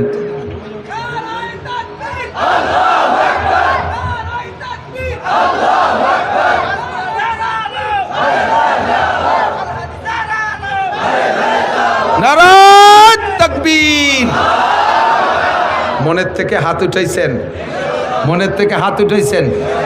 কুরআনী শাসন যদি আমলিগালারা করার সিদ্ধান্ত নিয়ে আসে তাহলে তারা ভোট পাবে, বিএনপিওয়ালা যদি আসে তারে দেব, যে আসবে তারে দেব, আমাদের কোনো দল খাস করে আমি নাম কই নাই, কতক্ষণ ঠিক না, যাতে আমার সাথে গ্যাঞ্জাম বাঁধাবে, রাস্তায় যে আবার গাড়ি আটকায় দেবে, এ পথ আমি খোলা রাখছি আল্লাহর রহমতে, কোনো সমস্যা নেই। বাকি আগামীতে আমরা কমপক্ষে একটা টার্ম একটু ট্রাই করে দেখি, শান্তি আসতে বাধ্য, কথা বলেন ঠিক ঠিক না। এইটা পুরোইলে কিসা, আরে এদিকে দিক তাকায়, পুরোইলে কিসা কব না, সাহাবায়ে কিরামদের গল্প শোনাবো না, নগদে আফগানিস্তানের দিকে তাকান, যদি মনে চায় পয়সা থাকলে ভিসা করে যান, আমি মিথ্যে কথা বলে আইসি আমারে গলা চিপে ধরবেন। মাত্র 2 বছর মৌলবীরা কুরআনী শাসন করেছে, ফলাফল কি পাইছে? সারা পৃথিবীতে যে কয় রাষ্ট্রের, সারা পৃথিবীতে যাদের টাকার দাম সবচেয়ে বেশি, তার ভিতরে রোল নাম্বার 3 হয়ে গেছে আফগানিস্তান। টাকার মান 3 নম্বরে আফগানিস্তান, আমেরিকান ডলারের চাইতে আফগানি টাকার দাম বেশি। সেই আফগান দেশ রয়েছে, তাদের সেই মাটিও রয়েছে। এই 2 বছরের আগে যেই মাঠে যেই আঙ্গুর গাছ লাগানো ছিল, সেই গাছই রয়েছে, গাছও কাটিয়ে নতুন গাছ পাল্টায় লাগাই নাই। 2 বছর আগে ওই গাছের আঙ্গুর 1 কেজিতে 4টে লাগতো, 4 কেজি হতো, 4 কেজি হতো। আর সেই গাছই রয়ে গেল, কুরআনী শাসন আসার সাথে সাথে সেই গাছের আঙ্গুর এখন কোনো আঙ্গুর বলছি কি বলে, কোনো আনার এমন হয়েছে যে 4 ছিল আগে, কেজিতে 4টে লাগতো, এখন 1 কেজিতে একটায় 1 কেজি, অথবা কোনো একটায় 1.5 কেজি, কোনো একটায় 2 কেজিও হচ্ছে। গাছ সেই, মাটি সেই, মাত্র শাসন ব্যবস্থা পাল্টে আল্লাহ তাআলা বরকত দেশে ওয়াদাকার সাদাল কবিলাতা ফাসিকুহুম, যখন তোমাদের কওমের নেতা হবে ফাসিক, সাদাল কবিলাতা ফাসিকুহুম ওয়াকানা জাইমুল কওমে আরজালাহুম। কিয়ামত 12টা, কিয়ামতের হায়াত কি বলা হয়, দুনিয়ার 12টা বাইজে গেছে, কিয়ামত কাছায় গেছে। আর একটা আলামত হুজুর বলেন, যখন দেখবা সাদাল কবিলাতা ফাসিকুহুম ওয়াকানা জাইমুল কওমে আরজালাহুম, সমাজের ভিতরে সবচাইতে সবচেয়ে নিকৃষ্ট ছিল আজ থেকে 10 বছর আগে, ওরে কেউ কামলা কিশোরও নিত না। কথা এই পাইছরে যদি কামলা নাও তাহলে তোমাকে খেতে কাজ করবে না, কারণ ওর বগলে গন্ধ, গালে গন্ধ, ওর কান্দে ফুস পড়ে, ও বাতাসের উজনে কাজ করলে এবার ভাটিতে কাজ করা যায় না। এত নিচু মানের যে তারে কামলাও নেয় না। হঠাৎ করে ছেলে একটা ইটালি চলে গেছে, আল্লাহু আকবার, এখন উনি ইটালি হয়ে গেছে, 5 তলা দালানের মালিক। এই মূর্খ অশিক্ষিত আইসো পাইছো, এরা হয়েছে সমাজের মাতুব্বার। হয়েছে কি হয় নাই, কথা বলেন, হয়েছে কি হয় নাই? এটাও কিয়ামতের আলামত। শিক্ষিত মানুষের মাথায় ওঠো, শিক্ষিত মানুষের পায়ের নিচে যাও, এই জাতীয় মূর্খরে মাথায় উঠোই না, সমাজটা ধ্বংস হয়ে যাবে, অধপতনে চলে যাবে। হুজুর বলেন কিয়ামতের আলামত। আর একটা যা আজীব কইলে হুজুর, কিভাবে টের পাইলেন 1500 বছর আগে যে এই ঘটনা এখন ঘটবে, সেটা হলো উকরিমার রজুলু মাখাফাতা শাররিহি, সম্মান পাওয়ার যোগ্য না, ছাত্র হওয়ার যোগ্য, সম্মান পাওয়ার যোগ্য না। এই সমস্ত মানুষকে সম্মান করা লাগবে তার ক্ষতির ভয়ে। বোঝেন নাই কথা? মানুষকে সম্মান করা হবে তার ক্ষতির ভয়ে। আসলে সম্মান পাওয়ার বয়স হয় নাই, সম্মান পাওয়ার সাইজ না, সম্মান পাওয়ার যোগ্য না, সম্মান পাওয়ার মতো তার ভিতরে যোগ্যতা নাই। এই মানুষগুলোর যদি সম্মান না করি, সার না কই, বস না কই, তাহলে আবার কোন জায়গা থেকে কোন ক্ষতি করে বসে। এই কারণে তারে সম্মান আর সেলুট দেওয়া লাগে। এ ঘটনা কি ঘটবে না বর্তমানে ঘটছে? কিয়ামতের আলামত। আর একটা হলো, এই এদিক তাকান, ও জহারাতিল মাআজিফ ওয়াল কায়নাত। খেয়াল করে না রে, এইটি হলো আজকে আমার সবচাইতে বেশি গুরুত্বপূর্ণ। অজহারাতিল মাআজিফ ওয়াল কায়নাত, বাদ্যযন্ত্র এত প্রভাব পাবে যে কুরআন তিলাওয়াতের মধ্যেও বাজনা ঢুকে যাবে, হাদিস তিলাওয়াতের মধ্যে বাজনা ঢুকে যাবে, জেকেরের মধ্যে বাজনা ঢুকে যাবে, ইসলামী সঙ্গীতের মধ্যে বাজনা ঢুকে যাবে। গান বাজনাকে এত প্রাধান্য দিবে যে মুসলমান কোনো একটা আনুষ্ঠানিকতা এই বাজনা ছাড়া হয় না। ইসলামী সঙ্গীত গায়, এই যে দেখেন ফাও লাইট দুটো জ্বালায় রাখছে, কি দরকারের? কেন এই লাইট, এই ফোকাস করার কি দরকার? এটা কি মমতাজের মঞ্চ? এটা কি বাউল গানের মঞ্চ? এটা কি জারি যাত্রা করচার মঞ্চ? কেন এইগুলো ইসলামী মঞ্চের ভিতরে আসবে? এটাই কিয়ামতের আলামত। দুনিয়াকে ধ্বংস আপনারা করছেন না, দুনিয়ারে ধ্বংস আমরা করতেছি। পুনরায় যদি এগুলো আমি কোনোদিন দেখি, আমি স্টেজ থেকে চলে যাব, আমি আর উঠবো না। আজকে কথাগুলো বলার জন্যই মাত্র অপেক্ষা করছি, বসে রয়েছি। আমার খুবই খারাপ লাগে, সাহাবায়ে কিরাম ইসলামী সঙ্গীত গায় নাই, স্টেজে গান গায় নাই, আবু হানিফা, শাফি, আহমদ, মালিক গায় নাই, বুখারী, মুসলিম, তিরমিজি আলা গান গায় নাই, শামসুল হক ফরিদপুরি, মোহাম্মদুল্লাহ হাফেজি, সরমনের ফজলুল করিম পীর সাহেব, কেউ গাওয়াজের ভিতরে গান গায় নাই। এ সমস্ত জায়গাগুলো কেন হতে হবে? একটুও ভালো লাগে না, একটুও ভালো লাগে না। এই করে আসল জিনিসের স্বাদ নষ্ট করে ফেলাইছে, এই করে আসলের স্বাদ নষ্ট করে ফেলাইছে। প্লাস্টিকের প্রভাবে তামা, পিতল, কাঁসা শেষ হয়ে গেছে। তারপরে সিটি গোল্ডের প্রভাবে স্বর্ণের দাম শেষ হয়ে গেছে। কথা ঠিক ঠিক না? অজহরতিল মাজেফল কায়নাত, বিয়ের অনুষ্ঠান বক্স ডেক্স বাজাইতেই হবে। মুসলমান এই মাদারীপুর এলাকায় মানুষ প্রত্যেক ঘরে ঘরে মোটা মোটা বিদেশে, ছেলেরা বিদেশে থেকে টাকা পাঠায়, সেই টাকা দিয়ে বাড়ি আসার পরে তার আবার বিয়ের অনুষ্ঠান কয়েকদিন পর্যন্ত বক্স ডেক্স বাজাও। যেই বিয়ের ভিতরে বাজনা, গান বাজনা, ড্যান্স করা হবে, ওই বিয়ের ভিতরে খোদার বরকত নাই, আল্লাহর বরকত নাই। ওই বিয়ের ভিতরে অসুবিধা আছে, তুই বউ দিয়ে বাড়ি চলে যাবি, আল্লাহ বাসালি তোর বউ চিল্লেই চলে যাবে, 3-4 চিল্লে আড়াই তবে খুঁজি ভাবে নিয়ে করে দেয়। তাহলে ওই বিয়ের ভিতরে আকাম করেছি, এ আড়াই না, কতক্ষণ আড়াই না, কিরা তালাশ করে দিতে যাবে, আমি কত দরকার কই দিয়ে গেলাম। শেষে আমার কত ফোন দেয়, আরে এই এলাকার মনে হয় 50টা ছেলের ইটালির নাম্বার আমার কাছে ফেরাই ফোন দেয়, আমার সাথে বহুত পীড়িত, আমার কাছে সাথে আমার মাদ্রাসায় টাকা দেয়, মাঝে মাঝে প্যান প্যানায় গেছে, হুজুর হুজুর একে কান্দিস কে, হুজুর বিয়ে হয়ে তুইছি, আমার বউরে আমার দুলোভাই নিয়ে গেছে। সাড়ে শয়তান কোথাকার। এই আকামের ভিতরে পড়ে যাওয়া, বিপদের প্রতি পড়ে যাওয়া যদি ওই আকাম করো। আমরা এলাকায় যুবকরা, আমি যুব সংগঠন চাই, যুবকদের একটা কমিটি গঠন হতে হবে। আমাদের এই এলাকায় বিয়ে, মুসলমানি, বউ ভাত, কোনো মুসলিম অনুষ্ঠানে আমরা বক্স ডেক্স মাইক বাজাবো, অন্তর থেকে বলেন বাজাবো। এর প্রতিহত করার জন্য কারা কারা প্রস্তুত আছেন? আল্লাহ পাক তৌফিক দান করবেন, আমিন। আমাদের প্রোগ্রামগুলোর ভিতরে আল্লাহ বরকত দান করুন।